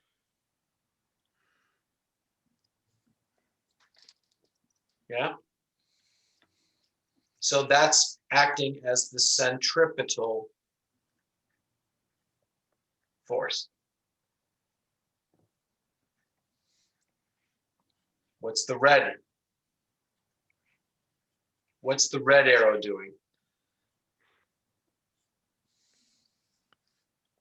Points outward. No. Which way is it pointing compared to the velocity? Parallel. So what's the red doing to velocity. Speeding it up. So isn't the red causing the Earth to speed up? So as it gets closer to the sun, it speeds up. Now, at some point, the Earth over here is, oh, let's use the right color for the Earth, or else we're looking at Mars. Bad. Okay, there's the velocity of the Earth, pointing this way. Which way does gravity point? Toward the sun, right? It's an attractive force. Which way does green perpendicular point?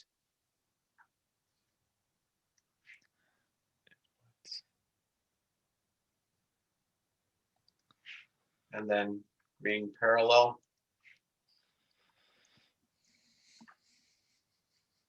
So do you agree that this is the same diagram? The only difference is the velocity is pointing in the opposite direction. So what is the green arrow doing?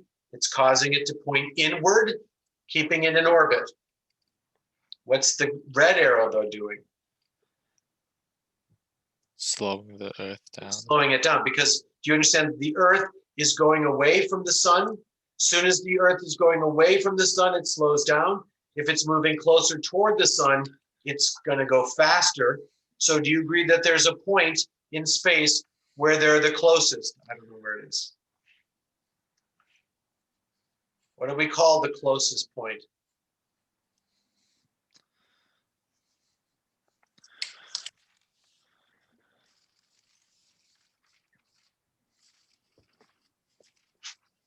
You remember? Aaron says Oh, Alien? perihelion. Perihelion.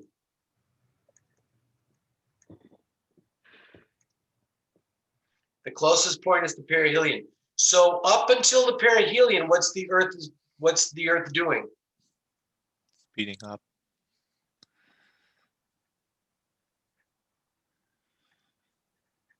What's it doing away from the perihelion? Slowing down. So where will the Earth be fastest? At the perihelion. Doesn't the Earth's speed orbiting the sun change? We said it's fastest at the perihelion. And that's because what's gravity doing? It's causing it to accelerate and go faster.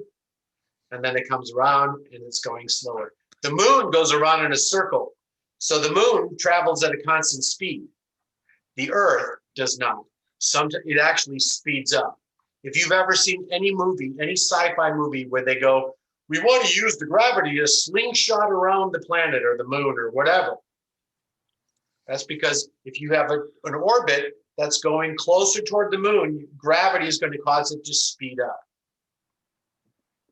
That sounds like science fiction, doesn't it? Wait, isn't that what they did with one of the one of, oh yeah One Apollo. of the Apollos, they used the moon, they set up an orbit that used the gravity of the moon to speed it up. And then once they went around the moon a couple times, it would shoot out past the Earth. Did you guys ever see the movie Hidden Figures? Mm-mm. You guys, how many of you saw Hidden Figures? No. You ever heard of it? Good movie. But they'll talk about this, that there are several different ways that they planned the, well, here, let me do something. Want to be cool? I don't know if this is cool. Here. Lunar orbit flight plan. Apollo.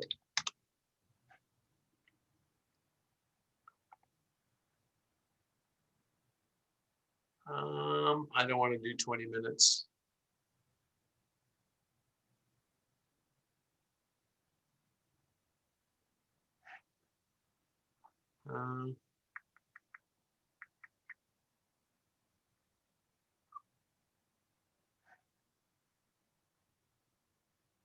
there anything short, I guess?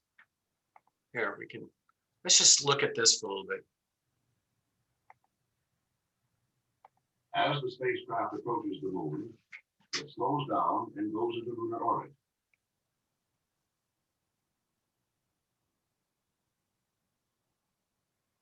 The spacecraft actually consists of two separate vehicles.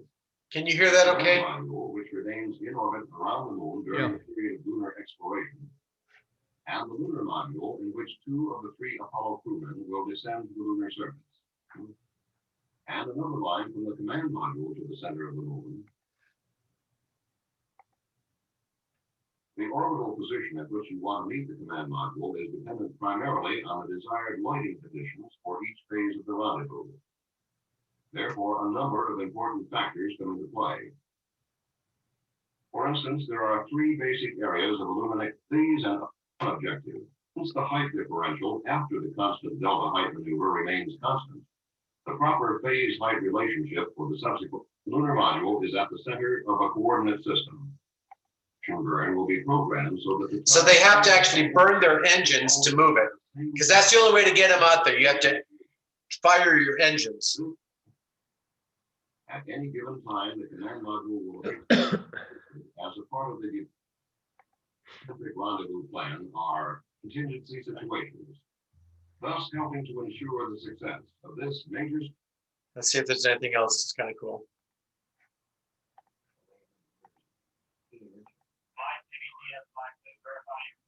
Control and computer. Really during the Hawaii. Well, you can take a look. I guess you could take a look at that, on your own at some point. So are you getting the idea that there's some pretty cool stuff going on with this? Does it make sense why you do this? Because you can use the gravity of the planet to accelerate. Okay, now, all of this is kind of funny. So I'm teaching you this class, right? You can say, oh, meteorology, that's easy. At least it's not rocket science. But do you understand I'm teaching you rocket science? So you're learning rocket science because meteorology is way cool. But here's the thing. The reason that this is all true here is because this is not circular, and because we have a breakdown of the gravity, and sometimes it's perpendicular and some of it's parallel, and that changes. So you better know that. If you have a force acting parallel to an object's motion, that will cause it to change its speed. If you have an object acting perpendicular to an object's motion, that will change its direction. Okay. Now, let's deal with a couple of other things that I think are fun. So, any questions at this point? Does this make sense to you? Do you see why that is? And we're going to show you we're going to have to use these facts. So, you guys, actually, I'm needing you to do something that you've not done. And that is you have to actually study. Okay? So, first thing now is I'm going to do this. I'm just going to pause the share. I need to go get a glass of water. So take a quick 2-minute break. 2 minutes. And if you need to go to the bathroom or get some drink or whatever, come on back. I'll make it 3 minutes for you.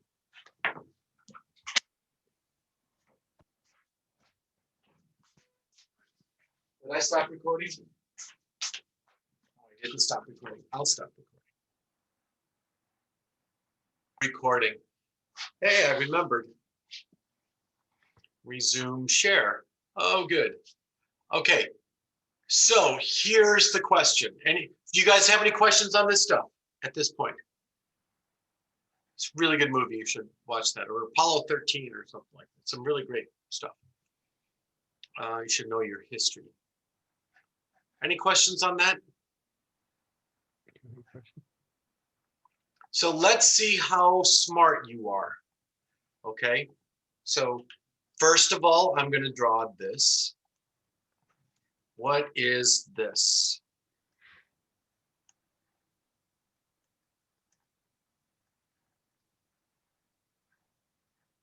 This is terrible. What is this supposed to be? The Eiffel Tower. Oh, good. Thank you. It's okay. So I don't know where's the top of the Eiffel Tower. So there, Eiffel Tower. Okay, so I'm at the top of the Eiffel Tower, and I'm going to drop a bowling ball from the Eiffel Tower. And at the same time, I'm going to drop a bowling ball. I'm going to drop a small rock, much smaller. If I drop them at the same time, which hits the ground first?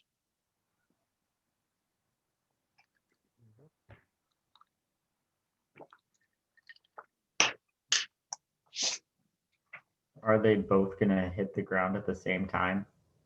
Okay, that's what Isaac says. What do the rest of you think?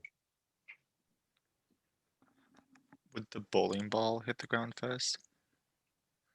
Okay, this is what Galileo basically did. He said they should hit the ground at the same time. And the reason for that is these things are accelerating toward the Earth. And an acceleration toward the Earth is a change in the velocity. If they're both at rest, they're both going to accelerate the same. Why? They accelerate because of the Earth's gravitational attraction. Right? Mhm. They both accelerate toward the Earth because of the Earth's gravitational attraction. Now, he actually said, what if I drop the bowling ball? Well, he didn't say bowling ball because I don't think Galileo did a lot of bowling back then. But a rock and a feather. So if he had a feather, which would hit the ground first?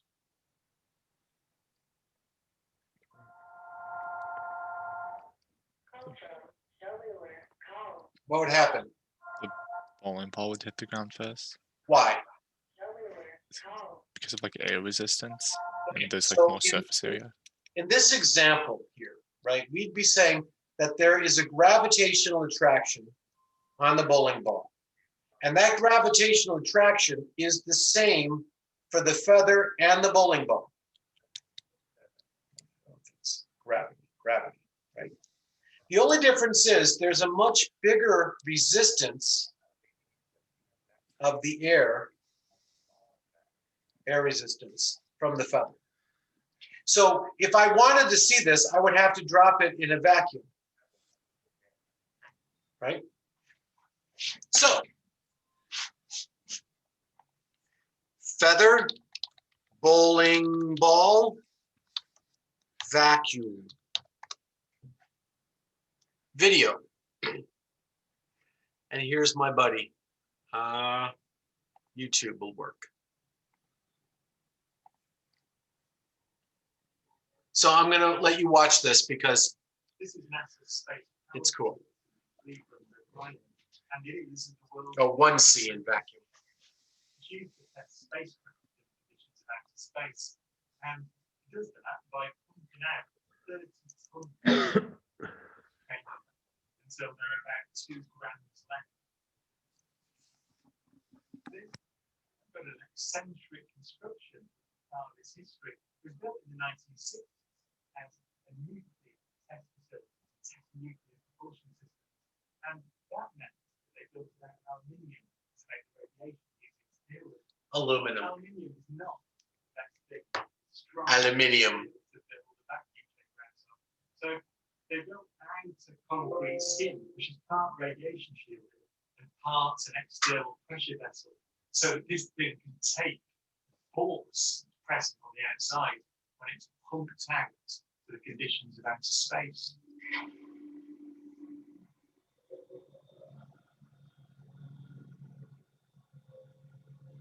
Galileo's experiment was simple. He took a heavy object and a light one and dropped them at the same time to see which fell fastest.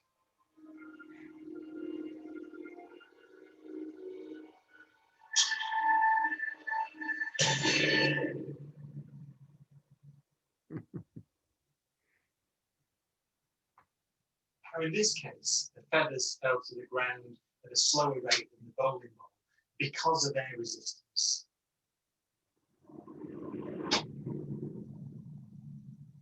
So, in order to see the true nature of gravity, we have to remove the air. This would be intense, wouldn't it? If we removed all this air.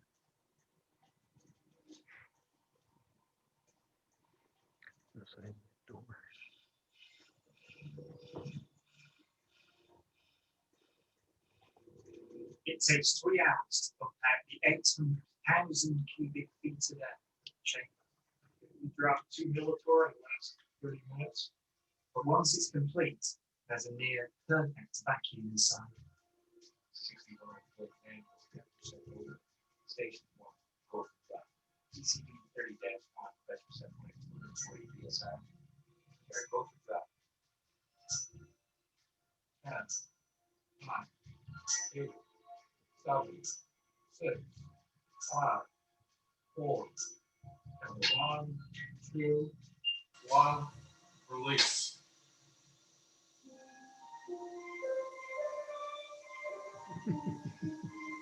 Now they're in slow motion, but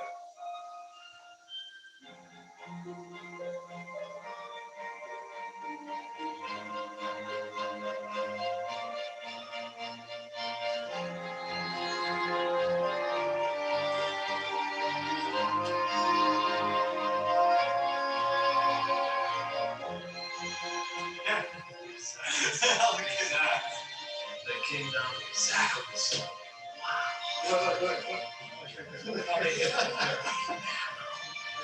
Exactly the same. Exactly the same. Feathers don't move, nothing. That's just brilliant.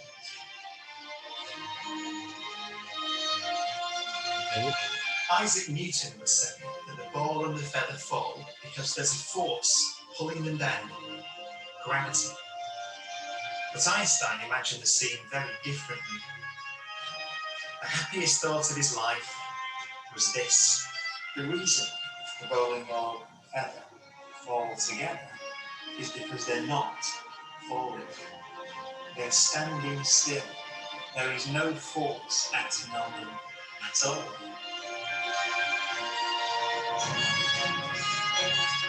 He reasoned that if you couldn't see the background, there'd be no way of knowing that the ball and the feathers were being accelerated towards the earth. So he concluded they weren't. that's a weird thought, but it's still cool though, isn't it? Now, here's the only thing that I would disagree with. I'm going to take this away from all of those scientists and say, all right, let's do this. What I'm going to do, instead of dropping them at the same time, I'm going to drop them at 2 different times and measure and time the distance. The first time I'm going to drop a bowling ball, and the second time I'm going to drop the moon on the earth. Which would hit the ground first?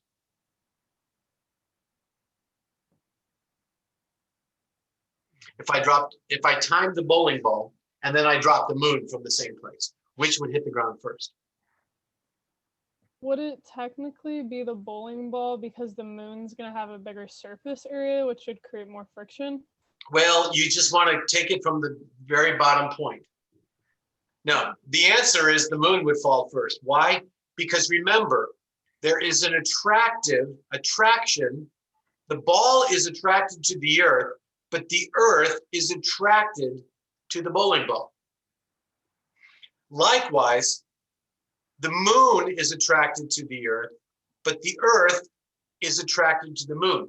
So really, because the moon is so much bigger than the bowling ball, the earth is actually going to come up to meet the moon more than the bowling ball. The earth will come up to meet the bowling ball. So if you timed it, it would be less. Because the moon is such a large object, it affects the earth. So the question is, Now the moon's really far away because remember, G is equal to G times M1 times M2, right? The mass of the two objects. So there's actually more gravity because the moon weighs more than the bowling ball compared to the distance. Now the moon's really far away, and so we don't get that. We have what's known as orbit, but does the moon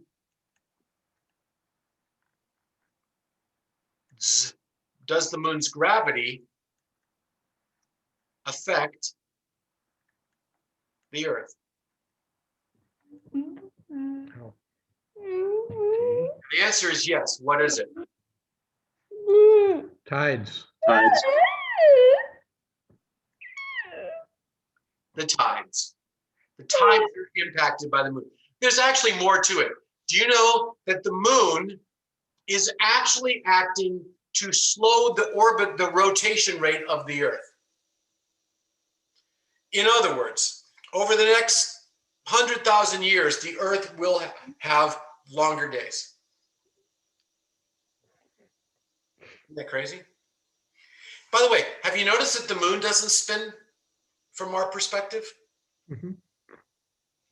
We always see the man on the moon.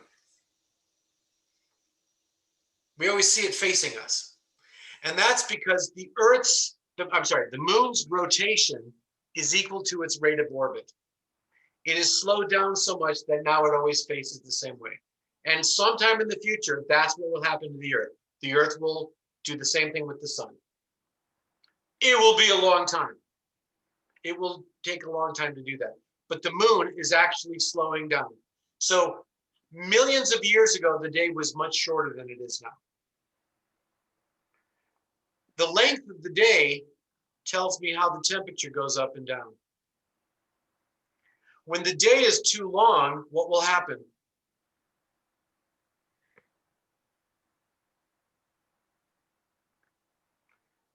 Big diurnal shifts. And if we start dropping below freezing, we start killing plants. So right now, we live in a very optimum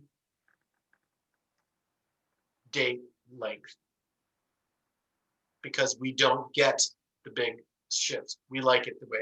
And the moon actually affects the orbit. So the moon has some influence. Okay, now let's do this. Let's do something completely different.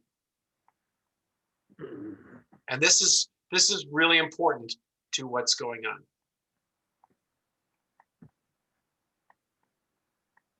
This is one of my favorite lectures. Okay, so what I'm going to do is I'm going to take a bullet.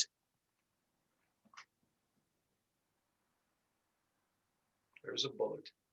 And I'm going to drop the bullet straight down. It's just going to be at rest and it drops. At the same time, I'm going to take a bullet and shoot it out horizontally to the ground at, I don't know, 500 meters per second. Which bullet hits the ground first? You're going to reach it at the same time. Why is that? Because horizontal velocity doesn't affect the vertical velocity. How do you know that? I just remember this same example from physics. Okay, it's a famous thing. So basically, the bullet at rest has one force acting on it, and that's gravity. The bullet that's moving has one force acting on it if you neglect air resistance, which we can, which is gravity. Gravity is acting the same of both bullets. But what's the velocity initially? 500 meters. Actually, let's do it this way.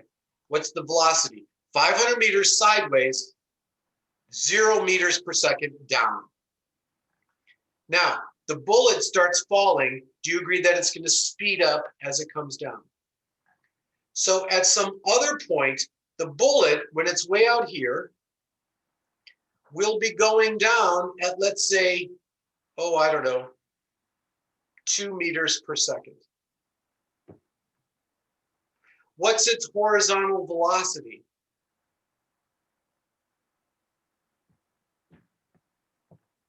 Still 500 meters per second, right? There's nothing acting to speed it up or slow it down this way. So what's its net velocity? Its net velocity is that yellow arrow.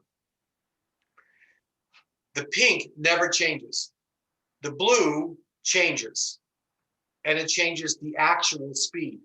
But the blue is changing the same way that the bullet at rest fell, which means the bullet's going faster, technically, but its downward velocity is what's changed. The horizontal isn't. So these bullets should hit the ground at the same time. But of course, there's got to be a video for this. So we'll shooting a bullet falling, and we go to Mythbusters. This is for the impatient, so it's a little bit shorter, but it's worth watching. It's 3, 2, 1. That's how close those two bullets were. Yeah, by the way, why do you think there was a little bit off on that?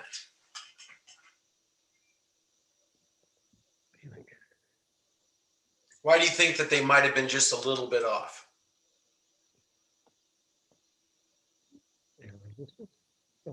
Which one? What do you think?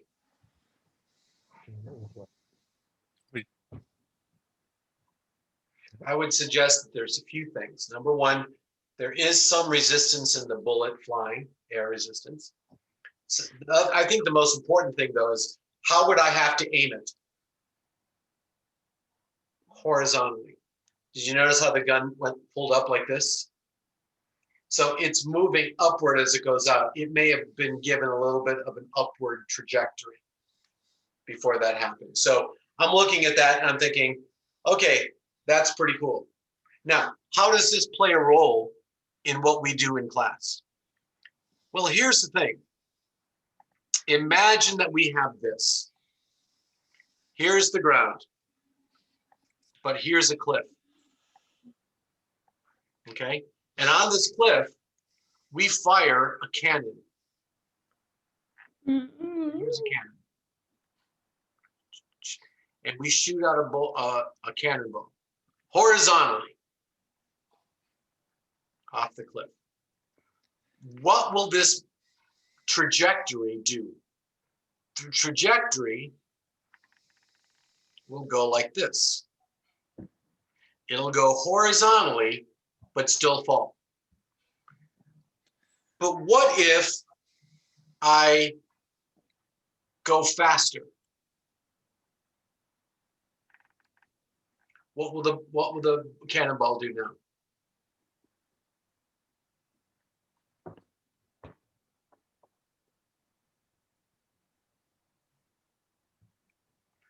The cannonball will go out further before it hits the ground. The faster I shoot it, the further it goes before it hits the ground. But if I shoot it really, really fast, what does the ground start to do?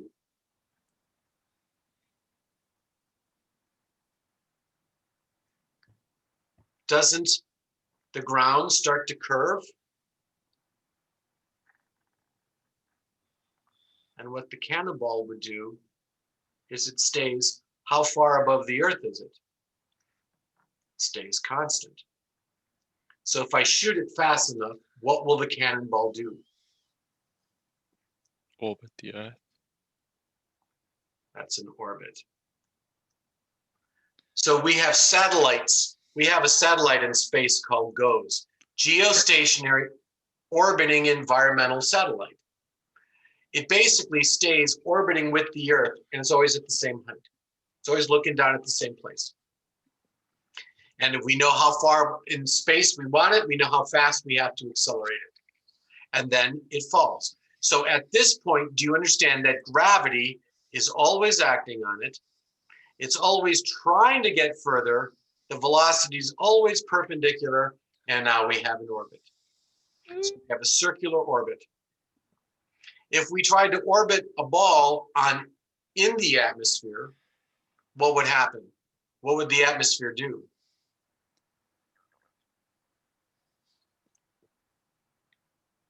If we tried to shoot the cannonball in the atmosphere, you agree that the atmosphere would slow the bowling ball? And if the bowling ball slows down, it's not going fast enough to orbit, so it decays until it eventually crashes into the Earth. The first American to orbit the Earth was John Glenn. Did you know he actually orbited in the mesosphere? So he orbited, but if he had tried to do that for a longer period of time, he would have eventually crashed to the Earth. They changed it and they came in, they landed it. They knew when to come out of orbit.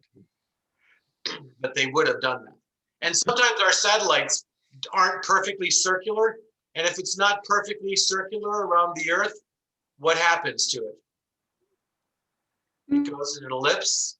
And as it goes in an ellipse, it starts changing. And if it goes near the Earth, it slows down. And eventually it crashes to the Earth. And so sometimes we have satellites that crash to the Earth. It's not a perfect orbit. It decays. Anyway. That's a rare occurrence, right? Yeah, that's an app. Skylab, if you guys do, you ever heard of this one? Oh, heck.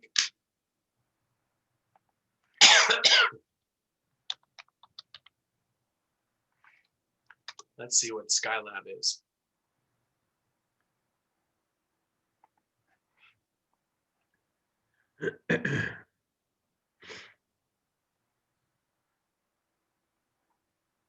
The Skylab's orbit decayed and it disintegrated in the atmosphere on July 11th, scattering debris across the Indian Ocean and Western Australia. This was in 1979. Kevin, are you old enough to know? Do you remember this? Yeah. Do you remember how everybody was worried about where it's going to crash? Oh, yeah. And didn't do anything. But that was like the big news, like, where's it going to hit? We didn't know. So it's kind of fun. All right. So that's important that you understand when. So what's the key takeaway from this whole story? The key takeaway is that an object horizontal motion and vertical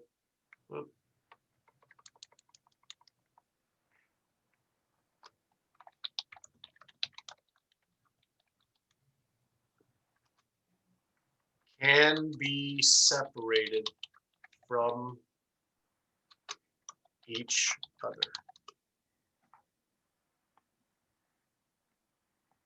Oh, that's not how you spell separated, is it? There's a rat in separate. So when we deal with this, we're going to differentiate horizontal motions with vertical motions. And you can separate them. So does that make sense to you? Mm-hmm. All right. One more fun one to deal with. Like I said, this is a fun thing. So here's another thing. We're being very violent today. We're shooting up bullets and cannons and all sorts of stuff. So now I have a tree, and hanging from the tree is a monkey.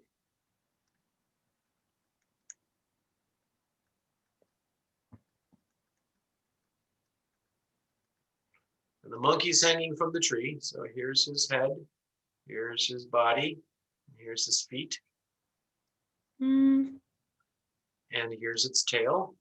And on its chest, it has a target. And you're over here hunting monkeys. And you want to shoot the monkey and hit the target. It's a really big monkey, so you better hit it. I want to hit the target. The problem is, as soon as I fire my gun, the monkey lets go. The only thing that you know is that the bullet will hit the monkey prior to the monkey hitting the ground. If I want to hit this target right there, where do I aim? Below it. I get people saying below it. What do you say, Sam? Sorry, what was the question again? Where do I aim to hit the target? You're gonna hit below the target. Isaac, Just a little below. what do you say, Isaac? Yeah, probably aim below the Didn't target. you- Would Once you aim the, for the target? once the bullet is out of the gun, what force is acting on the bullet? Gravity. What force is acting on the monkey as soon as you lets go? Gravity. Do you agree it's going to change the monkey's vertical location, same as the bullet? So what I would do is I would aim the gun directly at the target. The only thing is, what's the bullet going to do? It's going to go here. But as it goes here, the monkey's target is going to drop by the same amount. So I aim at the monkey's target. But that depends on how far you are, right? No. Only as long as I hit the monkey before he hits the ground. Because once he hits the ground, what will the bullet do? Drop lower. The bullet keeps dropping. So then I would, if the monkey were to hit the ground, I would actually have to aim higher than the target because the target's not dropping. Okay, so the problem with this is I don't want to go shooting monkeys. Monkey shooting physics. But luckily, we have a bunch of geeks who do this anyway. Oh no, where's it going? Where is it? Falling. Where's the video? Oh, here we go. Video is unavailable.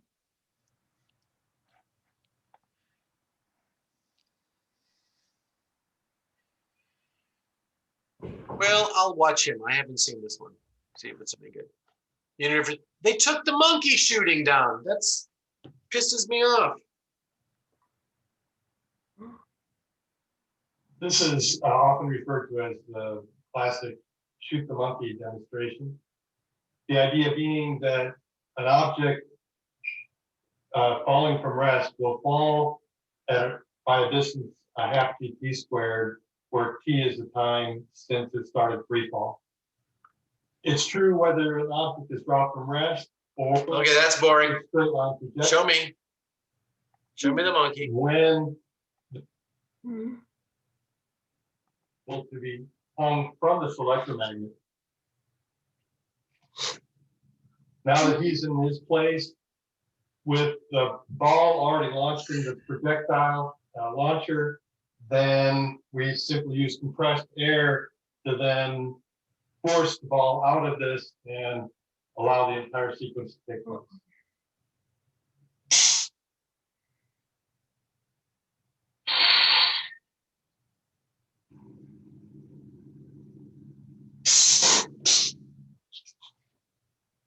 Oh, I gotta find a better one.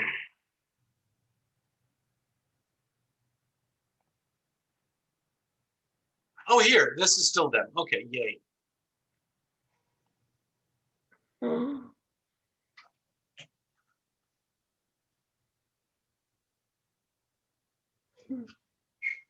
These guys are funnier.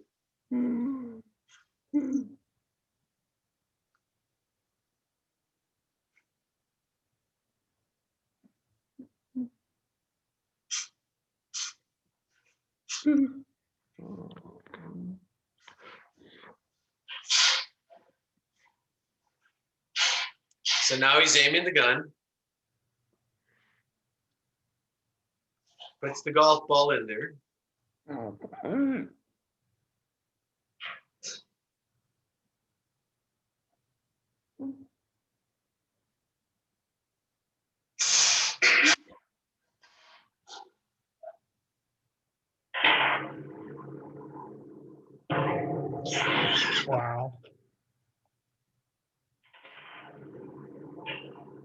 I